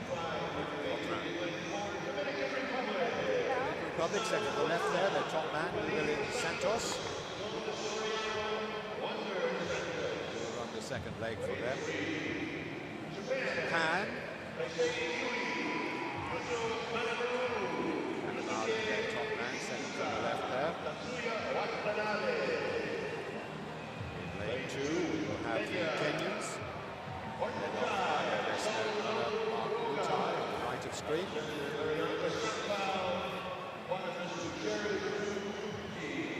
And the field completed in lane 1 with Canadian. Harris and Osai. So of these nations taking part here, the Belgians will be the clear favourite. They ran 3:02.79, a very respectable time in their heat. As I say, they just missed out by 100th of a second. Canada ran 3:04.85, so that's a fair bit down on what we saw from the Belgians. Second fastest of these teams, France, ran 3:03.74. So the B final, 4-lap race for men.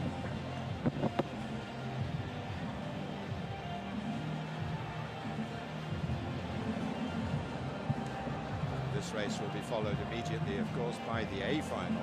And, that indeed will be a very special race, very special support from the crowd when they see that the Bahamas have their best chance of an outstanding position in these IAAF World Relay Championships in their hometown of Nassau.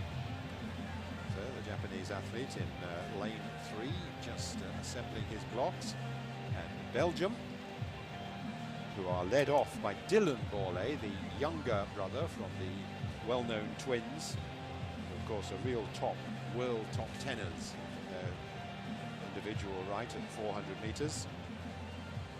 Dylan, up and coming, he's just 21 years of age, run 45.8. Morton for Nigeria, based in the United States of America. There's a college there, as so many of the Nigerians are. Indeed, a number of dual qualified athletes have switched from USA to Nigeria recently. If you're in the wrong zone, I would flip where it is, okay? We're just taking on board the instructions, making sure there are no problems here. They're looking at the youngest man in the whole lineup, I think, Yui of Japan, who's just 18 years of age. Watanabe will run the last leg for them, and he's their second quickest man at 45.71. What an experience for this young man, Kaisi Yui. 46.78 is best, so he'll need to find something special. He's going to keep Japan well to the fore.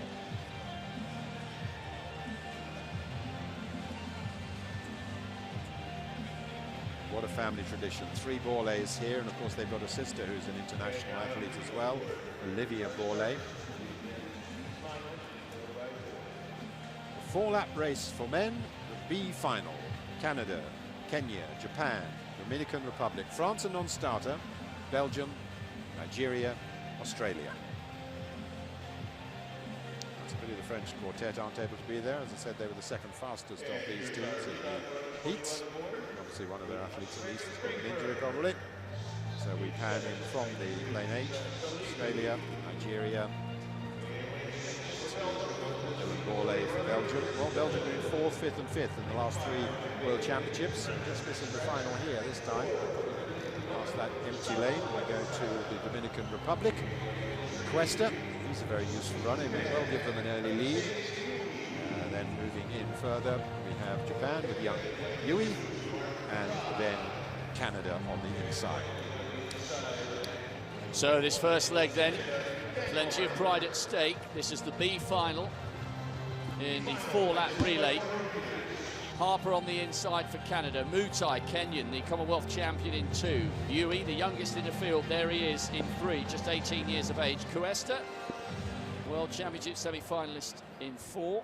Dylan Borlay, the youngest of the 3 brothers, in 6. Salihu of Nigeria in 7. And Craig Burns on the outside, runner-up in the Australian Championships earlier this year. He starts on the outside in the green and gold of Australia. Canada, Kenya, Japan, Dominican Republic, Belgium, Nigeria, Australia. This the B final of the 4-lap relay, an event the Bahamians have taken to their heart for more than the last decade. So who's going to come out here with pride intact? A little bit tricky for Cuesta of the Dominican Republic because the non-starters from France mean there's a big gap out to Dylan Borlay. Dominican Republic going well at the moment. Pushing hard on the outside is Craig Burns, but Salihu is starting to close him down. Good performance from the Commonwealth champion, Mark Mutai. Second from the inside. And Burns now trying to respond on the outside as Mutai just rocks and roll a little tiny bit. Yui, the youngster from Japan, is beginning to respond. Cuesta hasn't produced the fireworks we were expecting. And on the lead leg, it's pretty level. We've got Borlay of Belgium and the Australians going well on the outside. So Australia going very well indeed, and now going well for Belgium is Jonathan Borlay, the national record holder with that time of 44.43. And as they break for the rail, it is still Australia maintaining their advantage. Japan are going very well indeed as well. But Jonathan Borlay poised and apparently in control, just moving past the Japanese athlete now. And Borlay is closing down on Grant of Australia all the time. Dylan Grant, 45.69, man at his best. 4th in this year's Australian Championships, and now Jonathan Borlay beginning to apply the pressure. Morton fighting hard for Nigeria. And coming into the closing stages, it is Belgium who are away and clear in 1st place, charging hard after them. Well, not much to choose from, really. There's a bit of a scrappy change for everybody there, but Martin of Belgium came through, really, and taking the lead over the back straight. Closing behind him, Akuwu of Nigeria, second in their championships, but also running well there. Serrano of the Dominican Republic, small in stature, but he's really trying to work hard here to try and get past the Belgian Watan. So it's still anybody's race here at the moment. Belgium in front, just behind him, the Dominican Republic. Nigeria coming through on the outside there. Akuwu looking very strong, but it's Serrano now charging down the outside and being held off by Japan in 2nd place. Ishizuka running also well, but look at this, they're spreading across the track. It's anybody's race. Yes, but there's a very strong runner indeed now who's taken the lead, Kevin Borlay of Belgium. He must be the favourite. And he is going clear, the rest of the field beginning to stretch out really behind him. Japanese having an excellent athlete there. There's Watanabe challenging hard and indeed going past Borlay. So Japan and Belgium, then there's a gap back to Dominican Republic with Santos ran a brilliant leg on the 2nd leg incidentally for them. Nigeria in 4th place. So the Japanese athletes has had the determination to pass Kevin Borlay. The other Santos running for the Dominican Republic, he's finishing well, but Jonathan Borlay looks calm. He's coming past again. He's run a controlled race. Belgium are going to win it. The second place is Japan, just ahead of Dominican Republic. Nigeria finish in fourth place, and Australia dipping hard to take fifth there. And the winning time, 3:02.92. Almost identical, in fact, to what they ran in their heat yesterday. The victory in the B final going to Belgium. Oh, a great race to watch and a nice warm-up for the main event still to come, with the Golden Knights, the Bahamians, taking on the Americans, who have drafted in LeSean Merritt. The Belgians would have been disappointed that they weren't in the final there, the three Bourlet brothers, but they took the honours there. All credit to the Japanese quartet for getting in amongst the mix. And what a leg for the Dominican Republic. Miguelin Santos on second, Olympic silver medalist, bronze last year in the World Championship. He was absolutely brilliant in the last 100 metres on the second leg, demonstrating why he won 2 major medals as a teenager. So the Dominican Republic were very good value for their third place finish there. But the Bourlet brothers, all 3 of them now, enjoying their moment here in the sunshine. As the sun goes down, it's still a very warm, balmy evening. And it's not beyond the realms that we do have a full Bourlet quartet further down the line, because they have 2 younger stepbrothers who apparently are quite useful as well. So we'll have a family rather than a nation representing Belgium at one stage. Belgium the winner of the 4-lap B final in 3:02.97. From Japan, 3:03.24, and the Dominican Republic, 3:03.41. A B final, but another fine race here in the IAAF World Relays.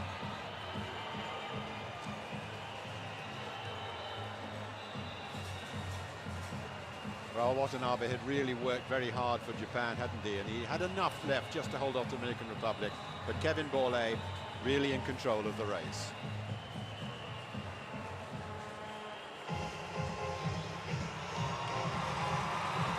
Well, listen to the crowd. Raise the decibel level in anticipation of the appearance of the Golden Knights. Because coming up next, it is the men's 4-lap final, and it features the home team, Bahamian Olympic champion quartet from London 2012.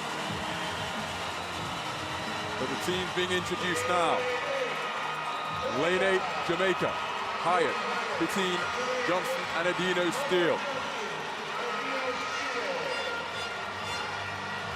Plenty of confidence in the Jamaican squad. Lane 7, it is Venezuela. Jose Melendez, South American champion, 2013 with a best of 45.82. We're in the shades in the center of shot. Well, the Bahamians are looking for a victory, but this team is out for revenge.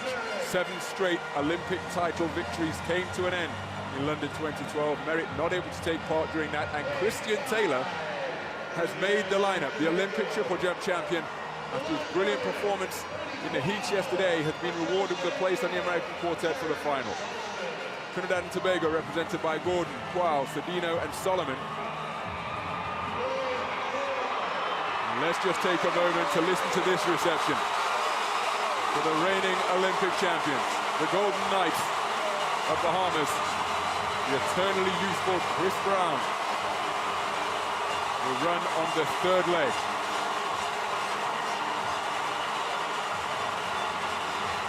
Here come the Great Britain quartet: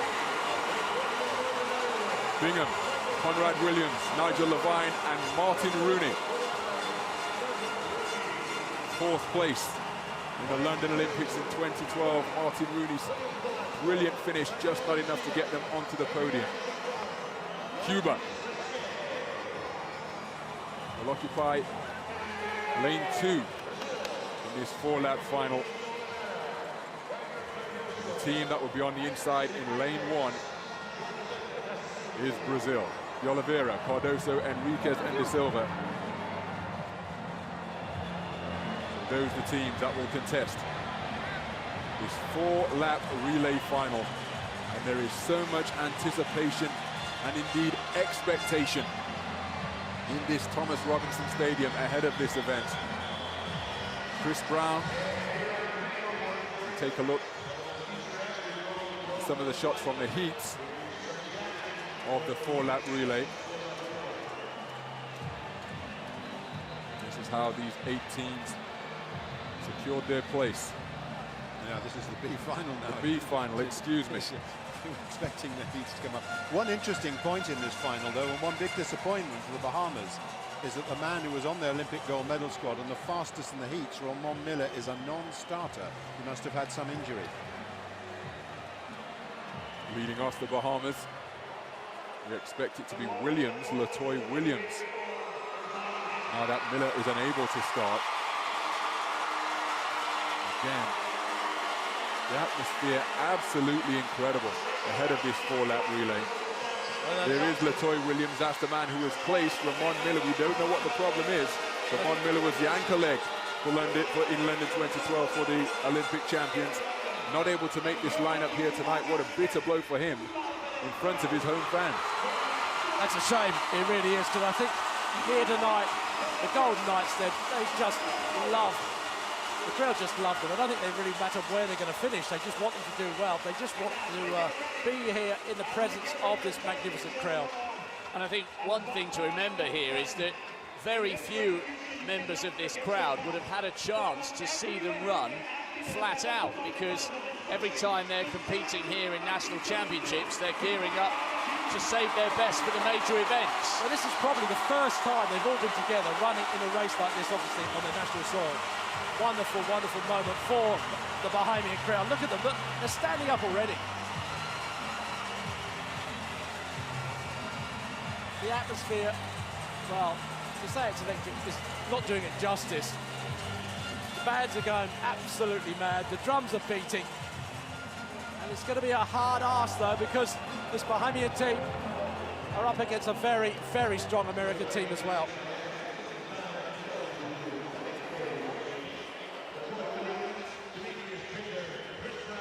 Well, here's the start list for this 4-lap final. Brazil, Cuba, Great Britain, Bahamas in 4. Trinidad and Tobago on the outside, for them in 5. United States, Venezuela and Jamaica out there in lane 8. Another good team.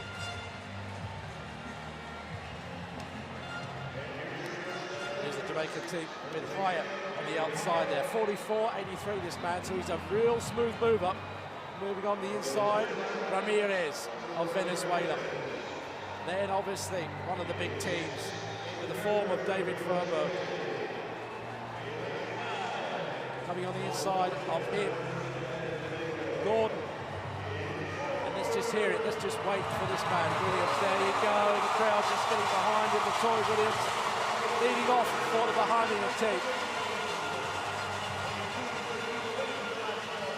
And on the inside of them, Palazzo of Cuba. And then on the inside, that difficult first lane for Brazil. De Oliveira. Well, what can the United States do? Let's go. With so much love and so much enthusiasm going towards the local team here. Taylor pacing around on the infield, waiting for his chance to get out there.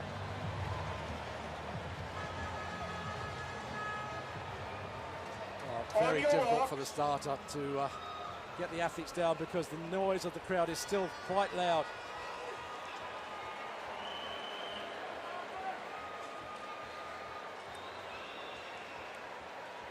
We're getting down now to one of the big highlights for the local crowd. The final of the 400 metres for men, the 1-lap relay. Brazil, Cuba, Great Britain, Bahamas, Trinidad and Tobago, United States, Venezuela and Jamaica. Set. And they're away. United States going well with Furberg out there, really pushing hard from the front, but there's not much to choose really at the moment. Goes also well is Williams with the crowd behind him over the back straight.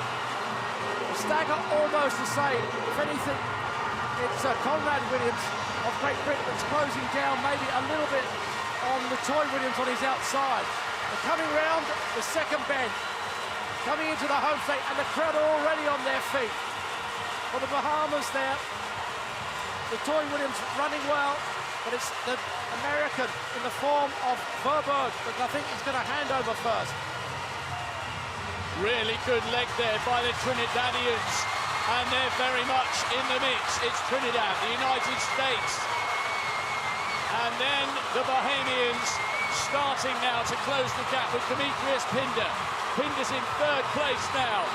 Trinidad in second with Rennie Kuo, bronze medalist, back in Berlin, and the crowd are going absolutely wild because Demetrius Pinder is up onto the shoulder of the Trinidadian, and he's now got the American Tony McQuay in his sights, but he's had to make up a lot of ground. How tired will he be inside the last 50 metres? It's a blanket finish. America, Trinidad, and the Golden Knights are still in touch. And Chris Brown has taken the baton, the national hero for Trinidad, the great veteran, the Olympic champion at the relay. Chris Brown for the Bahamas leads from the Trinidad runner, who's the 18-year-old Michael Cedeno, and then for the United States they have Clayton Parros, the newcomer on this team. There's a big gap back now, Britain in fourth place with Nigel Levine, but it's the top three teams out front on what a storming run from Chris Brown. Now the American Parros has come past the youngster trying to hold him off on Trinidad, but got a run by Chris Brown, who's going to give Bahamas a lead at the final takeover. But we've got Merrick to America. It's Trinidad in the lead, Bahamas in the lead, Trinidad in second, USA third. Michael Matteo takes the baton for Bahamas, leading at the moment. But look at the move LaShawn Merritt is making, moving up onto the shoulder of Solomon, and the American world champion appears in control. But not being intimidated is Matteo. He ran the third leg for the Golden Knights in London 2012. Here he has the privilege of anchoring the team in front of his home nation, and he is holding his form. He is running hard, but LaShawn Merritt, the world leader this year with 44.14, now comes up to his shoulder and is threatening to go past. Matteo is hanging on, fighting for all his worth. A neck-and-neck tussle coming down the home straight. Merritt gets his chest in front. Merritt takes it. USA first, Bahamas second, Trinidad and Tobago third. 2:57.25, the world-leading time. And the man who is the world number one, the world champion from Moscow, the Olympic champion from Beijing 2008, the world leader this year with 44.14, anchored the Americans home to a victory, to break Bahamian hearts here in the Thomas Robinson Stadium. They were cheered on magnificently throughout the entire four-lap relay event, but it was the USA who responded in the form of LaShawn Merritt. But the Bahamians, the Golden Knights, can hold their heads high because they ran terrifically and competed for all they are worth, giving the crowd here in the Thomas Robinson Stadium something to really celebrate and cheer about. The third leg from Chris Brown was absolutely fantastic. Michael Matteo really took it on the fourth and final leg, but LaShawn Merritt retained his poise, showed his championship credentials and class, and anchored the USA home to the gold medal in the four-lap relay event. Well, Merritt was really composed there. The storyline always had the potential for the American to break Bahamian hearts, but I think they're proud of what their quartet did, especially bearing in mind that their fastest athlete from the heats, Ramon Miller, did not take his place in that lineup. That was a real shame. Chris Brown has been a brilliant servant to Bahamian athletics, not quite to be the victory, but what a memory for him, as he must begin to contemplate retirement at some stage soon. He'll never forget the reception they got tonight. And he delivered. 44.2 leg. I think LaShawn Merritt may have been just under 44 seconds as well. Here Jamaica, unfortunately, just dropping the baton. Let's just take a check on that. There he goes. Let go. Oh dear, oh dear. Well, you don't often see that on 4x4s. All credit to the Trinidadian quartet for getting themselves in the mix, but Chris Brown was away, and he might be a veteran. You could argue he's past his best, but try telling him that. He's still a superb performer with a huge appetite for the big occasion. World Indoor Championship silver medalist, of course, from Sopot, and he spoke at the press conference prior to the event when he was a perennial fourth-place finisher in major events. What really kept him going was inspiring the crowd, but that was the fourth and final leg. Matteo, one of the Golden Knights from London 2012, fought for all he was worth to hold off LaShawn Merritt, but LaShawn Merritt, with incredible poise and championship credentials, timed his charge to perfection and anchored the USA to the 4-lap relay event championship goal. And what is that going to do for the USA standings in the chase for the golden baton? Given the upset win that the women secured in the 4x8, this could well have it on lock. Oh, I think it was all over after the 4x8 women, really, but that was a great run. LaShawn Merritt, you could see there, couldn't you, almost with about 300 metres to go, he knew he had it. The confidence was there, the poise was there, the stride was there. He was just looking so comfortable. He was just biding his time. And I think he almost, when he drew level with Matteo, he must have thought, oh, do I go past or not with this crowd? And in the end, I think he realised he had to do it. There we are, the Jamaicans, unfortunately, again, outside the lane, dropping the baton. That's a shame for them, really. But I don't think it took away anything from the drama going on in the rest of the race. As you said, what a wonderful run from Chris Brown. What a wonderful time, Peter, really. I mean, that sort of performance from a 35-year-old man in front of his home crowd. Wonderful. Well, he has a fantastic record over the years, doesn't he, unquestionably, and he just keeps going. And of course, it's pride in his nation as much as anything else. This man in shot deserves immense credit. The Olympic champion triple jumper on the verge of breaking the 18-meter barrier, world champion from Daegu, still undecided as to whether he's a runner who jumps or a jumper who runs. He said he's at his best as a triple jumper when he includes 400 meters as part of his training program. He performed admirably in the heat yesterday, and he held his own among world-class 400-meter runners here in the final, rewarding the selectors with the decision to include him in the final, and he held his own as part of that American quarter-mile relay-winning quartet. Well, fairy tales don't always come true, do they? But it was almost there, wasn't it, really? A happy ending that you expect from a wonderful performance from the Golden Knights. It was almost there until the last leg, the last 50 metres or so. So here is the result of the 4-lap relay final. USA first, 2:57.25, the world leading time this year. Bahamas, the Golden Knights, in second, 2:57.59, a really brave effort from the entire team. Trinidad and Tobago in third, 2:58.34. Jamaica disqualified, a faulty baton change. The award was presented by Monsieur Pierce, member of the Council of the International Association. The interesting thing about that, it looked to me from the body language as though Merritt had more in the tank at the finish. He could have found another gear if required.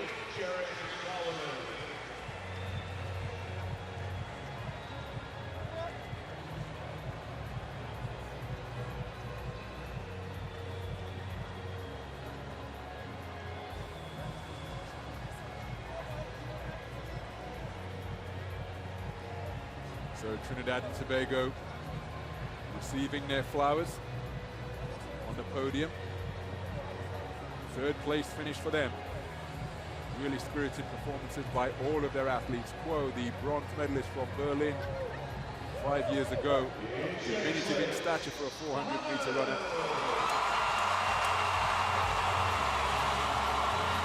How about this for a reception? They may not have got top spot as they did in London 2012, but nonetheless, a place on the podium for the Golden Knights of the Bahamas. The quarter-mile quartet with Chris Brown is undoubtedly the star, really enjoying this moment, and what a moment it is, because for the first time they are hosting a global championships here in the Bahamas. It's the biggest sporting event they've ever staged, and they're heroes. The Golden Knights, the men's 4x14, the men's one-lap relay wonders, have rewarded the fans with a place on the medal podium. Receiving flowers for their second place finish, only the mighty USA and the talents of the incomparable LaShawn Merritt ran them out of top spot.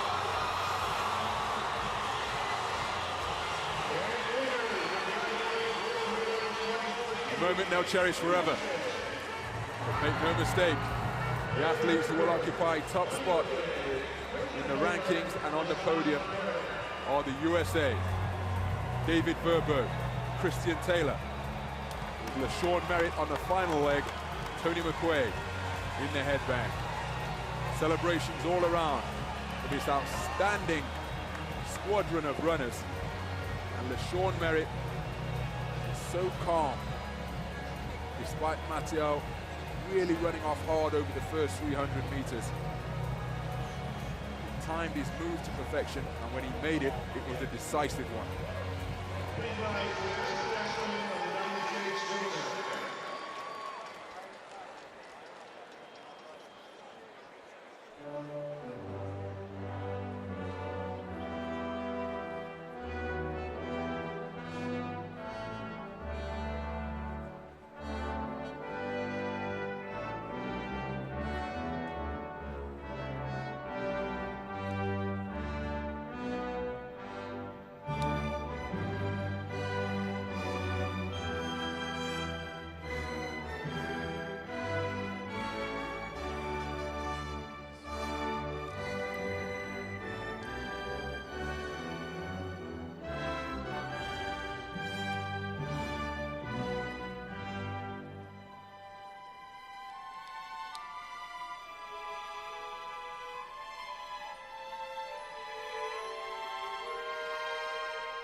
One more time. All the road winners, USA, Bahamas, and Trinidad and Tobago. Nice show of sportsmanship between these two familiar rival nations. So many battles down the years over the relay. Bahamas had their global moments in the sun at London 2012. Away with a second place finish here. The moment they shall cherish forever.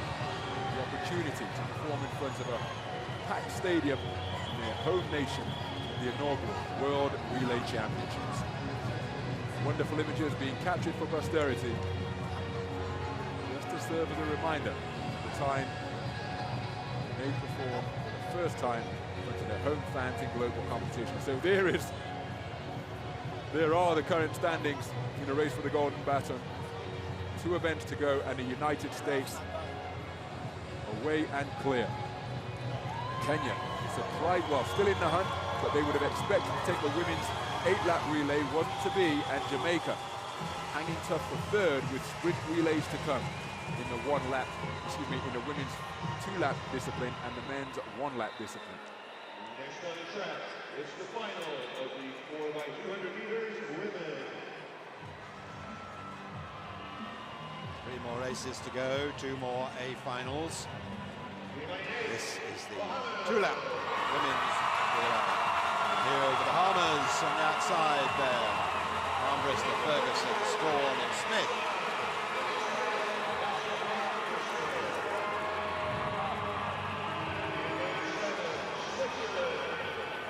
7, we have Switzerland. Andre Dole, Sprunga, and Hubert.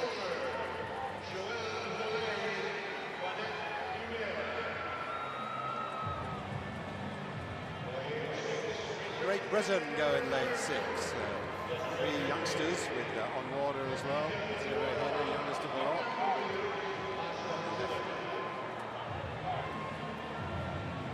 Now, she didn't run in the 4x1 yesterday, the 1-lap. She's here though now. Shelly-Ann Fraser-Price, the Women's Athlete of the Year last year. She will run the anchor leg for Jamaica.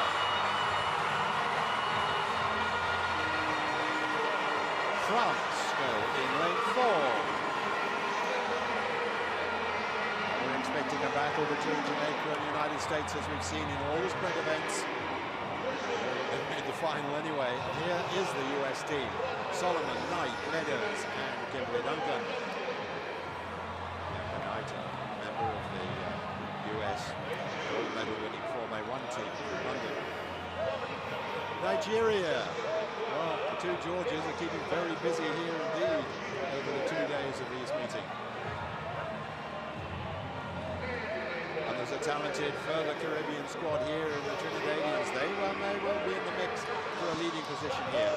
Ahe, their fastest runner. She's in great form this year, having run 11:04. Women's 2-lap relay. World record set by the United States, 1:27.44. That was back in 2000. Jenkins, Galanda Richardson, Perry and Jones, Marion Jones anchoring that. I wonder how close the team can get to that here today. I think the wind has dropped a little bit. It's still nice and warm here in the Thomas A. Robinson Stadium, named of course after the great Bahamas sprinter of the 1950s, 1960s. Came to the fore in the Commonwealth Games in 1958. Passed away fairly recently. The stadium name in his honour. What a treat of athletics we've had over the 2 days here. This women's Form A2 will be followed by the men's Form A1, first the B final and then the A final will conclude the entertainment here this evening. So women just taking their positions. The start line and of course over on the 200-meter start as well for this 2-lap relay. United States of America here, led off by Shalanda Solomon, who passed to Mara Meadows, then Bianca Knight, and then Kim Duncan. Well, they'll need to build up a lead. Jamaica have Facey, Brooks, McLaughlin. That's a very useful squad, perhaps on a par with the Americans. And then we have Shelly Ann Fraser-Pryce. There she is, the diminutive finger of the real powerhouse of women's sprinting. Double Olympic champion. The treble, of course, in the Worlds.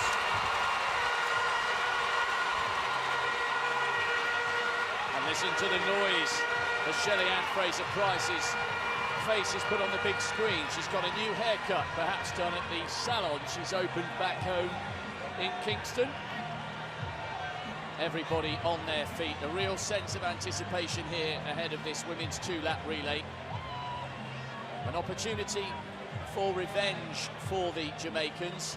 They didn't run Shelly Ann Fraser-Pryce in the 1-lap relay, and Jen Batavo came through on the inside for the United States. There was a slight fumble in the exchange for the Jamaicans, which we don't often see, so they didn't end up victorious over the 1-lap. Will it be a different case today as they're anchored home by Shelly Ann Fraser-Pryce? So Trinidad in 1, the whole race done in lanes. Trinidad in 1, Nigeria 2, USA 3, France 4, Jamaica 5, Great Britain 6, Switzerland 7, and the Bahamian quartet, led off by Shanique Ferguson, World Junior gold medalist 6 years ago. She's way round the top bend, almost at the start of the 1500 metres, and the crowd will want to roar her on as we look at Shalanda Solomon, US champion. She's a World Junior champion as well, 22.15.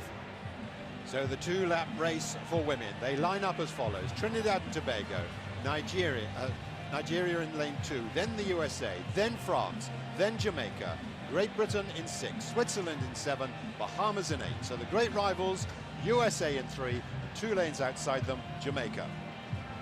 And they'll need to make sure that they're nice and quiet, the crowd, because there is Shanique Ferguson. She's at least 70 metres away from the athlete in lane 1. Such is the extent of the stagger. Lots of Bahamians have stayed around.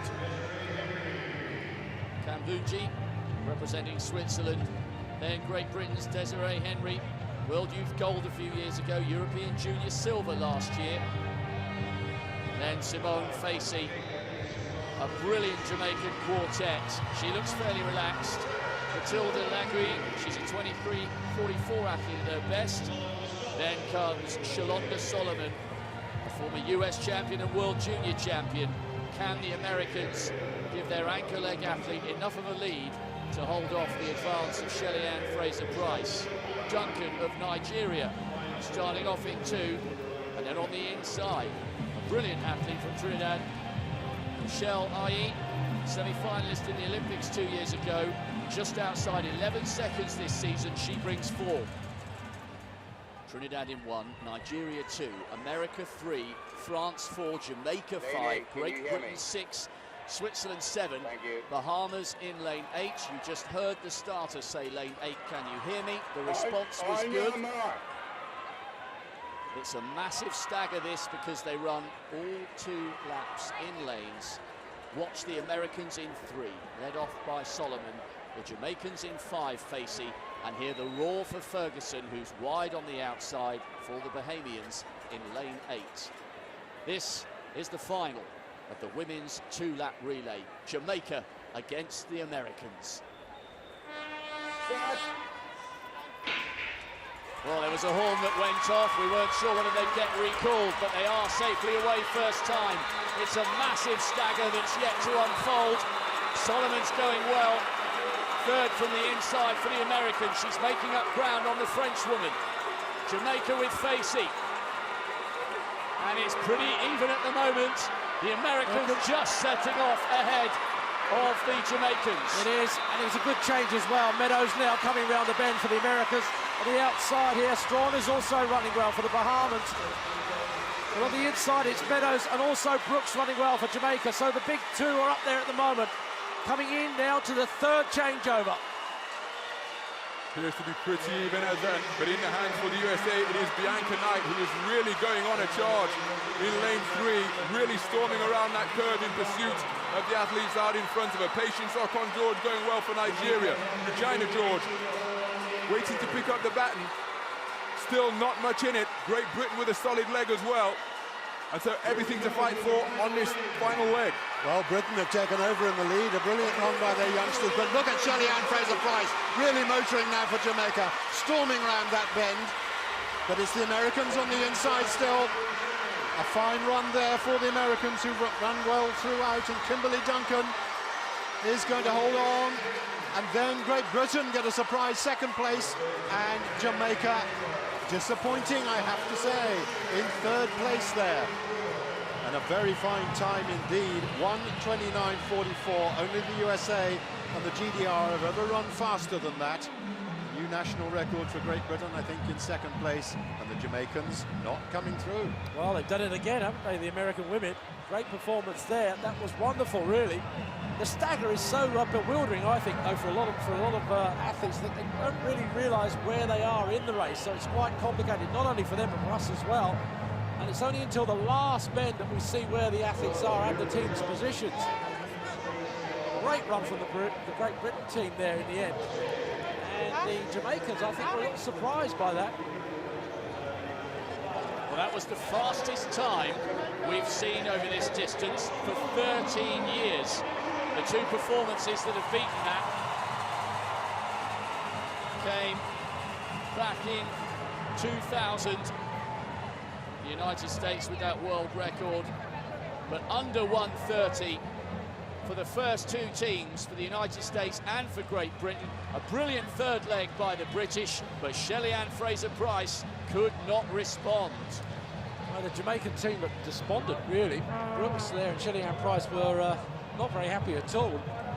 I don't know what happened there, whether it was baton changing or whether the fact they just got bewildered, as I say, by the stagger, but they didn't really get into it at all. Well, the American team obviously having a great time. That was a great run from them, it really was. Here's the changeover from the Americans. It's still a little bit haphazard, but in the end, no problems at all.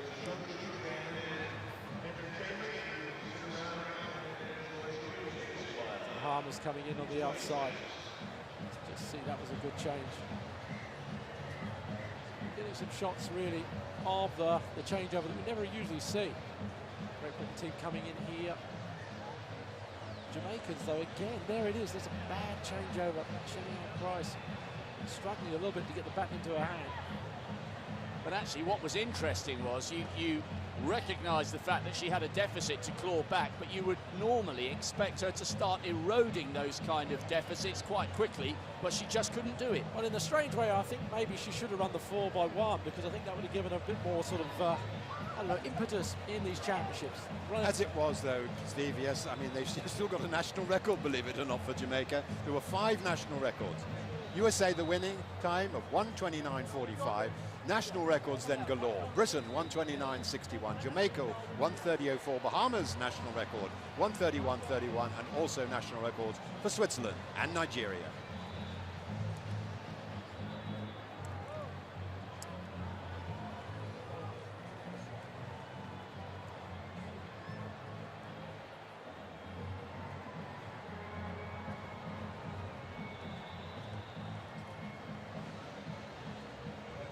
Well, what brilliant sprinting we've seen throughout the 2 days of this meeting, and we've got some more to come, because we've got the men's 4x1, the quickest of the lot, to finish off the evening.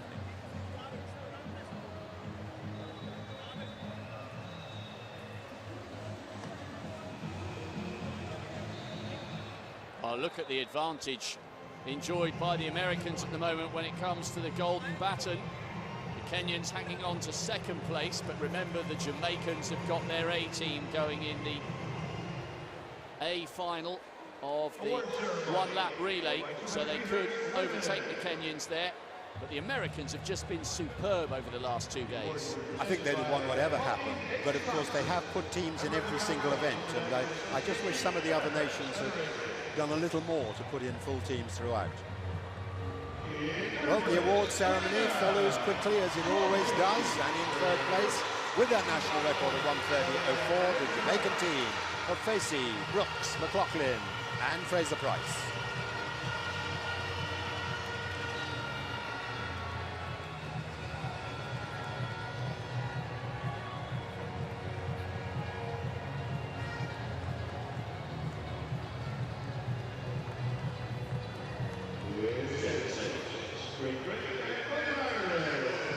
Quickly followed by a snatching new national record for Great Britain of 1:29.61. Not originally going to put in a 4x2 team, but thank goodness they did.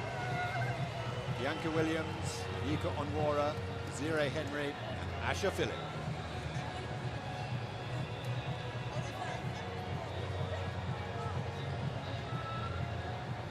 Three of those athletes also ran in the 4x1. Well, indeed they all did, if you think that Onwara, of course, also ran in the heat yesterday.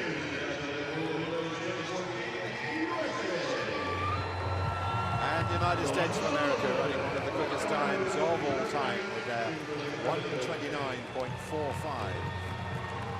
Solomon, Meadows, Knight and Duncan.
heading towards our climax on this slightly windy, very balmy atmospheric evening here in the Thomas A. Robinson Arena.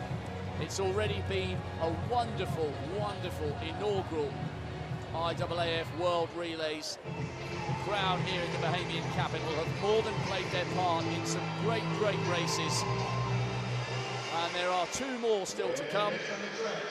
The first of which is the men's one-lap B final.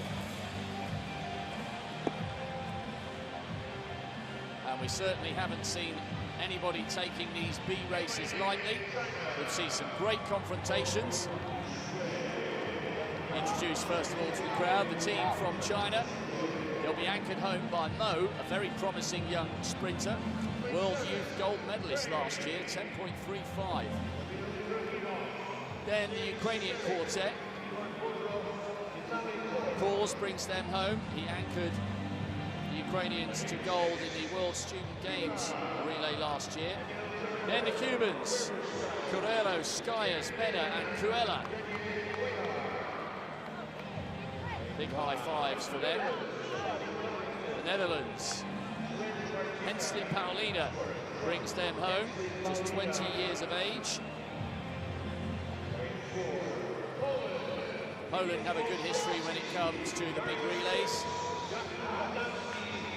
Adamski, Zelweska bring them home, and then St Kitts and Nevis, as Peter has said before, a great history for a tiny nation. Who could ever forget their brilliant bronze in Daegu 2 years ago? BJ Lawrence anchored them to that performance, and he goes last leg again for them. The Australians, anchored home by Hartman. A real shame, because the quartet from Barbados have obviously decided not to take part. They had a good lineup with the likes of Andrew Hines. They would have been anchored home by Ramon Gittins, who's gone very close to 10 seconds on the nose in previous years. So this is the B final of the men's one-lap relay. No Barbados, but we do have some really classy quartets here who will want to round off their weekend in style in front of what is still a pretty much packed house here in Nassau. They're all waiting to see what magic will come in the A race, the likes of Johan Blake.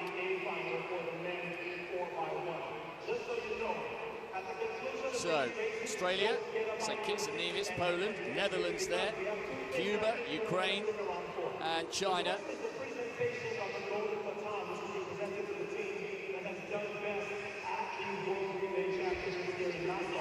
Just beginning their final preparations here, and hopefully the athletes who've competed here in this inaugural edition will have enjoyed it enough to tell all their friends that they need to come and join this party next year, because it has been a fabulous weekend. We've seen everything that relays have to offer. Dropped battens, exchanges out of the zone. In the middle distance relays, we've seen athletes colliding in the women's 15-lap relay yesterday. A couple crashing to the ground before getting up to complete their efforts. The relays bring a drama and an intrigue all of their own, and every single final we've seen here this weekend has delivered in fine style.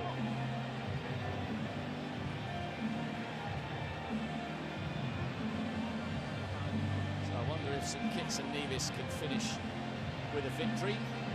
Kim Collins, their real long-term hero, gold medalist in Paris in 2003, no longer competes internationally, but he's laid a brilliant platform for a tiny nation to move forward. But the Netherlands are a pretty handy outfit. They were 6th in the Olympic Games and 5th in Moscow. So here's the complete lineup for the B final of the one-lap race for men. Australia on the inside. Barbados don't start, which is a shame. St Kitts and Nevis, bronze medalists 3 years ago in Daegu. They go in lane 3. Then Poland, Netherlands, Cuba, Ukraine and China on the outside.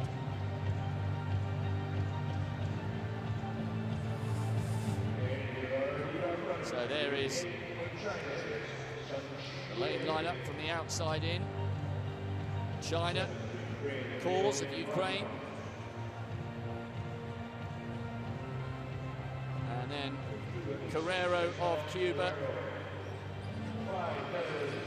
Netherlands. Then come Poland. Clark of St Kitts and Nevis. Empty lane 2 because the Barbados team don't take their place in the lineup. And it's Jung going lead leg for the Australians. So we are ready then for the penultimate race of the day, the B final of the men's 4x100 meters. Two Caribbean nations here with St Kitts and Nevis going in lane 3 and Cuba in 6, and they'll certainly be amongst the fancied nations. On your marks. As they take to their marks in this B final, the one-lap race. It's Australia, St Kitts and Nevis, Poland, Netherlands, Cuba, Ukraine and China.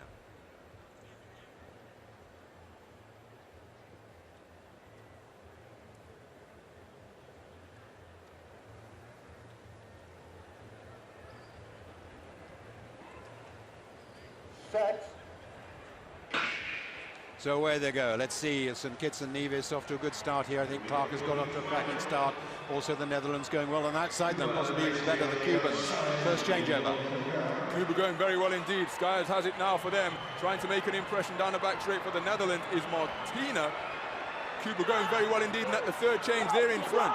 Good change from Cuba, also on the inside of them. The Netherlands with Trump going well, and it's going to be the Netherlands in front as they come into this last change, closely followed by Cuba and the Ukraine on the outside. Oh, a disaster for the Netherlands. Paulina dropped the baton, and it's going to be the Ukrainians with Cause who come home. The Cubans following quickly on with Cruella, and it's Mo who brings the Chinese home in third. Once again, we've seen a demonstration of how quickly things can go wrong. A brilliant third leg round the bend for Trump of the Netherlands, but it all went pear-shaped on his handover to Paulina, and their quest to finish their weekend with a win fell on deaf ears. Well, it was certainly all change, wasn't it? The one team that really ran consistently well were these ones, I guess. The Cubans and the Ukrainians really came through with fine legs by Bodorov and Kurz on the last two legs for a national record at 38.53. Well, all going wrong there, wasn't it, for the Netherlands. Martina handing over to Trump. I thought at that particular stage they were well clear. Solid legs by the team in orange to that point, but then, no, they're remonstrating and discussing it now. But calamitous scenes on the changeover from third to fourth, and it can be for the best of teams, but Martina, he ran a brilliant leg, but all counts for naught as they dropped the baton and didn't complete the race. National record for Ukraine. Good time for the Cubans in second place, 38.60, and a season's best for the Chinese. St Kitts were in fourth, and it was Poland in fifth. But it looked as though the quartet from the Netherlands had that victory absolutely sewn up. As China walk away, they've got some pretty talented young athletes in their mix, the Chinese, not least of which their former world youth champion. Let's have a look here at these changeovers. Watch Tromp, second from the right-hand side, gets an arm shove and almost pushes Zalewski to the floor. But the Dutch run out of it, and a great finish and a national record for Korsch. Good to see the Ukrainians competing here, considering the difficulties that must be facing them in terms of getting to training and the instability at home. Great performance for them, and they're rewarded with a national record, but that last changeover between Tromp and Paulina was chaos.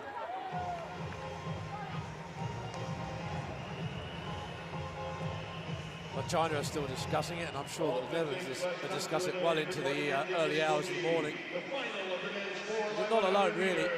As we saw in the other qualifying rounds, the Americans will not be taking part in the next event, which is a terrible shame, really. And that next event on the track is the final. The men's one-lap relay. Brazil will go in lane 8. The Barrios, Lucindo, De Silva Jr. and Vides. This curtain closer on the inaugural World Relay Championships. Canada, represented by Smelly, Richards, Kwok, Connaughton and Warner. Then in sixth, a team that have won every global relay title since 2008. Carter, Ashley, Forte and Blake. No Usain St. Leo Bolt here in the Bahamas. They've been performing wonderfully so far. Great Britain represented by Kilty, Aikens, Ariki, Ellington and Dwayne Chambers brought into the team for the final. 2 world indoor champions going for the Union Jack Nation. Trinidad and Tobago, so much success in global championships. Bledman, Burns, Cirillo and Thompson. And Germany came through terrifically in their heat. The heat in which the United States demised Menga, Yakubzik, Royce and Keller.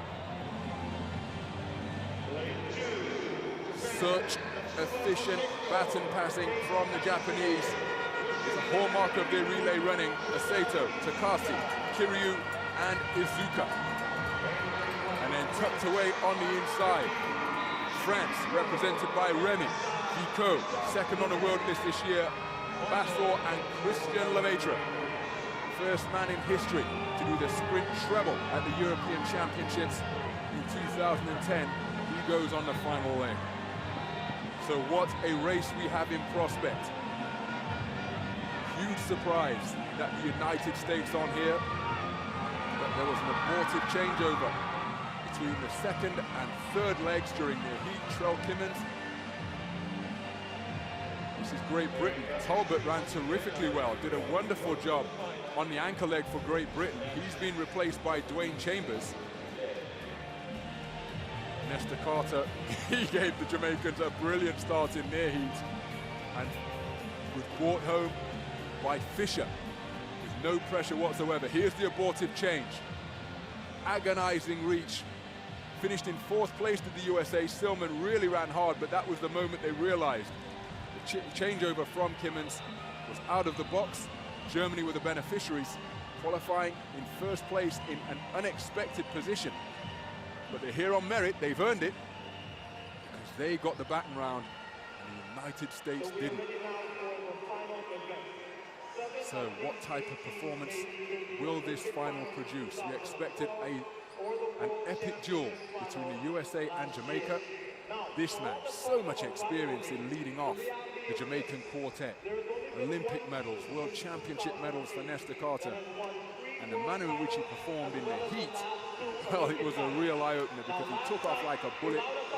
And from then on, Jamaicans were building on a lead. This man's got terrific reaction times. He demonstrated those all weekend long when he took the World Indoor 60-meter title in Sopot, Richard Kilty. Solid performer, motivated athlete. Said that people were questioning his right to be on that team during the World Indoor Championships, but he went there and he delivered for Great Britain and secured himself his first relay title, his first World Indoor title. These are the athletes waiting to pick up the stick on the second leg, the long stretch down that back straight. There's Ellington for Great Britain, Forte for Jamaica. They'll take it around the curve before handing it off to those who will fight for the glory of bringing their team home first, and all eyes surely on that man, the beast, self-proclaimed beast, and the crowd as he's placed upon the big screen, acknowledging his presence by raising their volume. Youngest ever world champion in history when he took the title in Daegu in 2011. So the final of the one-lap relay. From inside to out, France in 1, Japan in 2, Germany in 3, Trinidad and Tobago in 4, Great Britain in 5, Jamaica in 6, Canada in 7, and Brazil on the outside in lane 8. The final event of the first ever World Relay Championships about to get underway. Absolutely fabulous. It's been a great championship, and this is going to be a great race to finish, really, isn't it? Going through the outside, the Barrios for Brazil. Semi-finalists, Olympic 200 metres. This on his inside, Smelly, third at the World Championships at the 4x1. And then Nesta Carter. Well, what a man you can have on your first leg. Absolutely fantastic. Also going well will be Kilty, the indoor world champion at 60 metres. Then Bledman, making up the German team, which runs so well in that qualifying round, is Menga. Then Aseto, perfect pattern changing of the Japanese team, getting them here. Then Reme. Well, the French have been very quiet, but they've been getting through fairly comfortably. Bledman, third in the 4x1 at the Olympics. Another great man to have as your lead leg. Kilty pacing around here. He's very fast. Englishman who won that, as Rob said, World Indoor title as a surprise to many. But he's got Nesta Carter when he's outside, and Bledman on his inside. Couldn't wish for a better trio in the middle of the field. For the final now of the men's 1-lap relay, 4x100 metres. France, Japan, Germany, Trinidad and Tobago, Great Britain, Jamaica, Canada and Brazil. The final event. Stand up, please. Stand up. Of these wonderful games. Monsieur, La France. La France. I think the announcer's asking the French athlete, Reme, what the problem is. It's the same as in the heat. He was very slow to get to his marks. He actually put his hand up and said he wasn't happy about something just before they got into the set position. He waited quite a long time before being seen, Green and I card, wonder... please. The French athlete is injured, gentlemen. He's withdrawn. Oh, what a shame. What a shame that is. I mean, I'm not sure why that is. I mean, if he is, you put him on the last leg, surely, and give the other three a bit of a chance to run. The green card being shown to everybody else. Does he know what's going on? I'm not sure. On your marks. Well, while all that is going on, the rest of the race seems to be taking place. The cameras at the moment are focused on the Frenchman, but he's gone. Anyway, so it's Japan, Germany, Trinidad and Tobago, Great Britain, Jamaica, Canada and Brazil now going down to the final of this 1-lap relay, the 4x100 metres, the final event of these wonderful championships here in Nassau.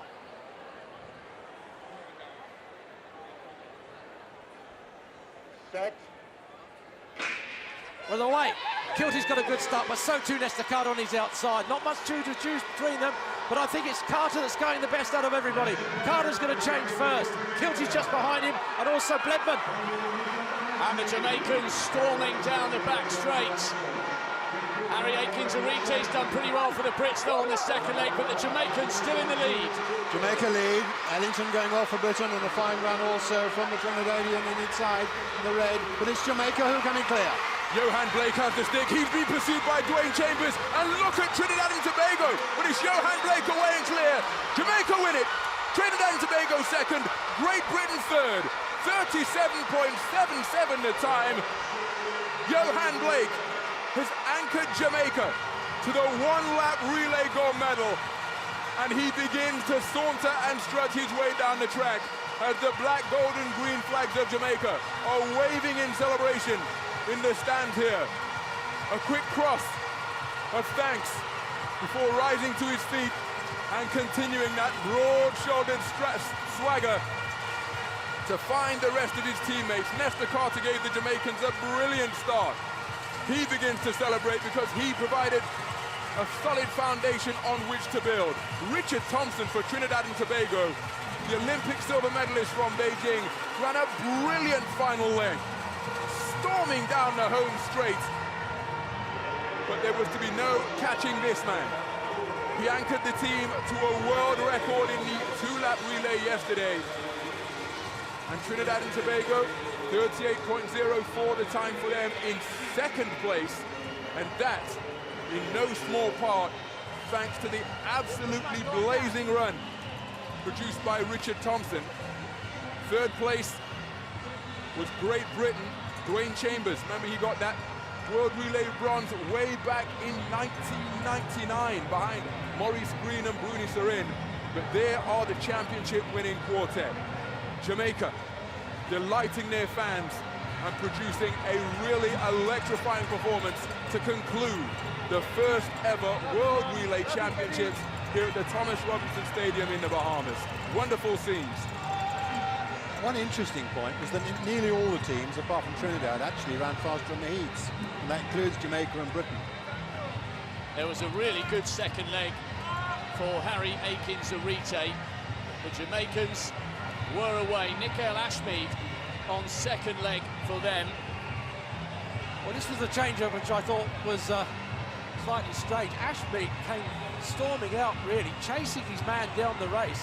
There you see, still in the picture. He knows that they're going to win, and he's almost won that third leg as well. Well, look at this changeover into the final leg. Look at the distance that Richard Thompson makes up on Dwayne Chambers. Chasing down Blake for all he's worth. The beast wasn't to be caught, but Richard Thompson deserves immense credit. The national record holder for Trinidad and Tobago with that 9.85, and he called upon all his experience, brought all his speed to bear to give Trinidad and Tobago a brilliant silver medal and second spot on the medal podium.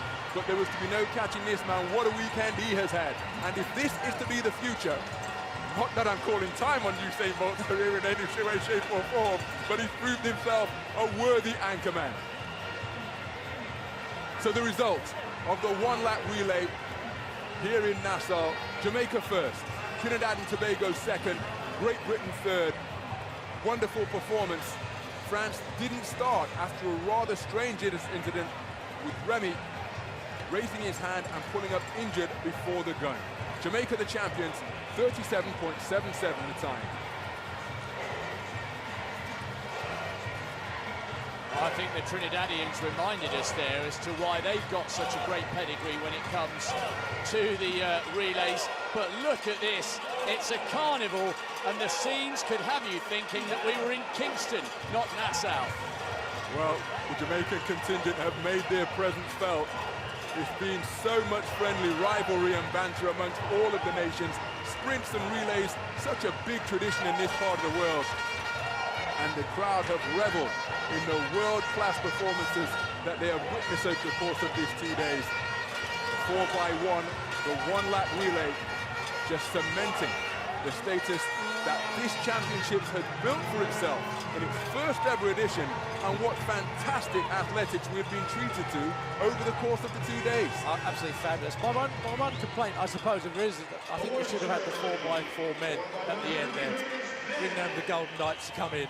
Especially, yeah, with the Bahamian tradition and the fact that they're the reigning Olympic champions. But the crowd have been treated to a fantastic festival of relay running, and there's one more presentation to come. So the one-lap relay. The medalists take their place on the podium for the award ceremony. And it is Great Britain who finish in third spot. Richard Kilty, Harry Akins-Arite, Ellington and Dwayne Chambers. 38.19 the time for the British quartet. And a real contrast of emerging talents in the form of Kilty and vast experience in the shape of the evergreen Dwayne Chambers. Well, what a performance this quartet produced. We've mentioned it already, Richard Thompson ran a blistering fourth and final anchor leg, ran down and ran past Dwayne Chambers to get themselves into the silver medal position. 38.04 the time for Trinidad and Tobago.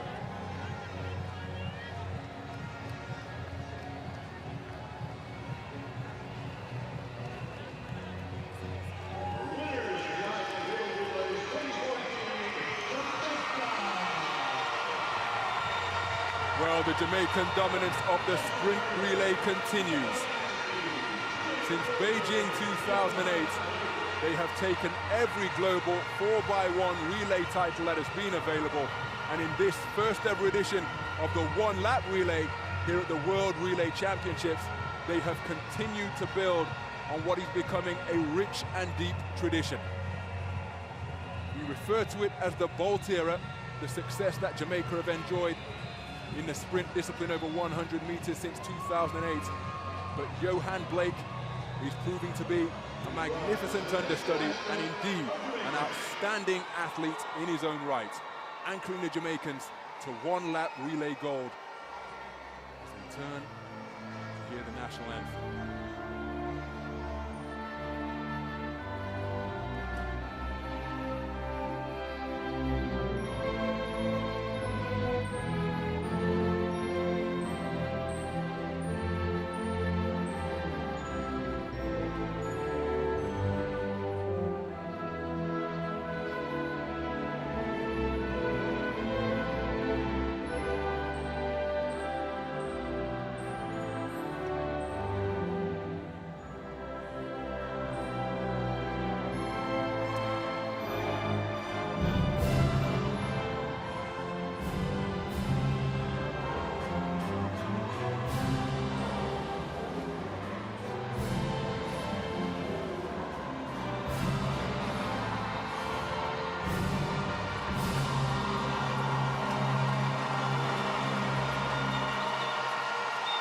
rousing rendition of Jamaica Land We Love is the final national anthem that will be played here at the Thomas Robinson Stadium to conclude the first ever World Relay Championships here in the Bahamian capital of Nassau.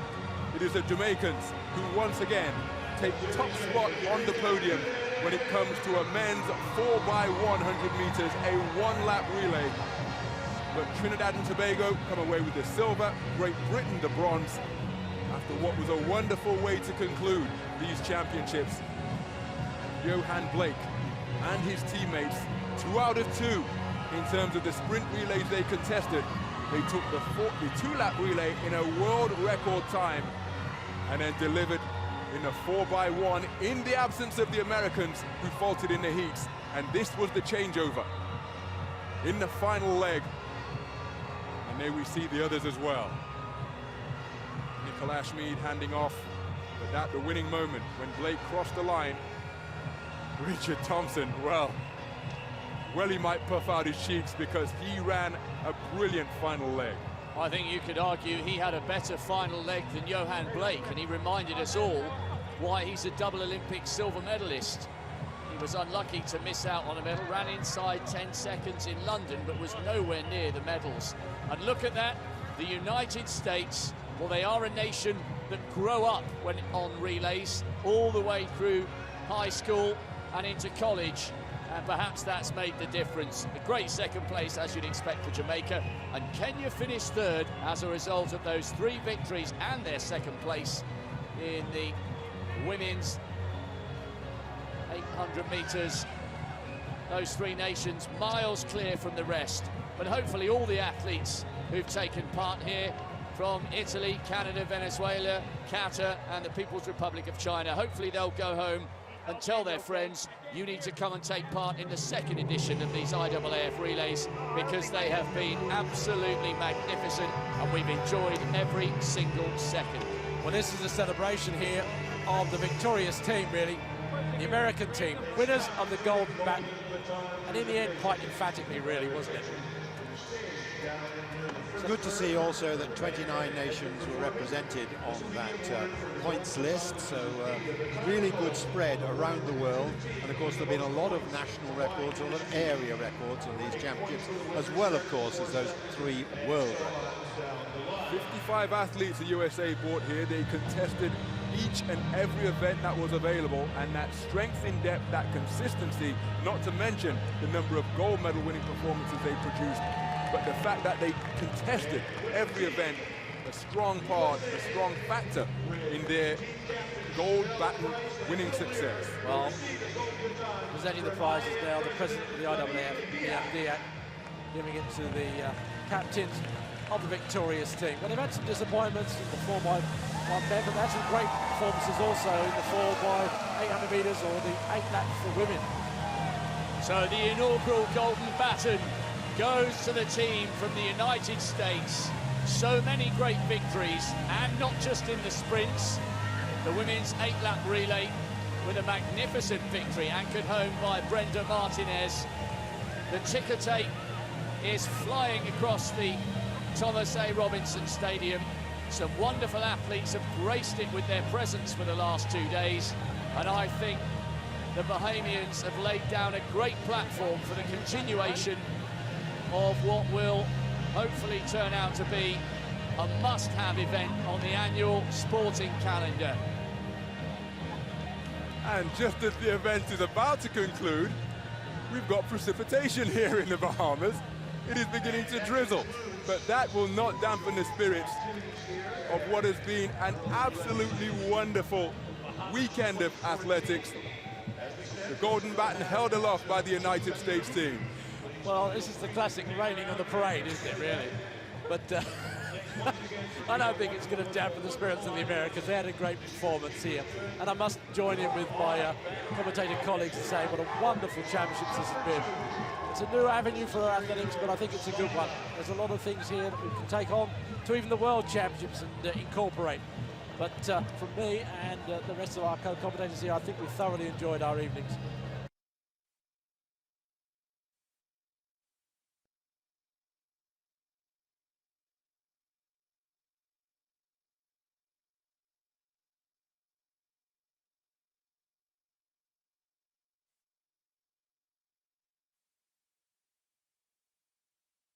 success by finishing as the top placed team in the first ever World Relay Championships.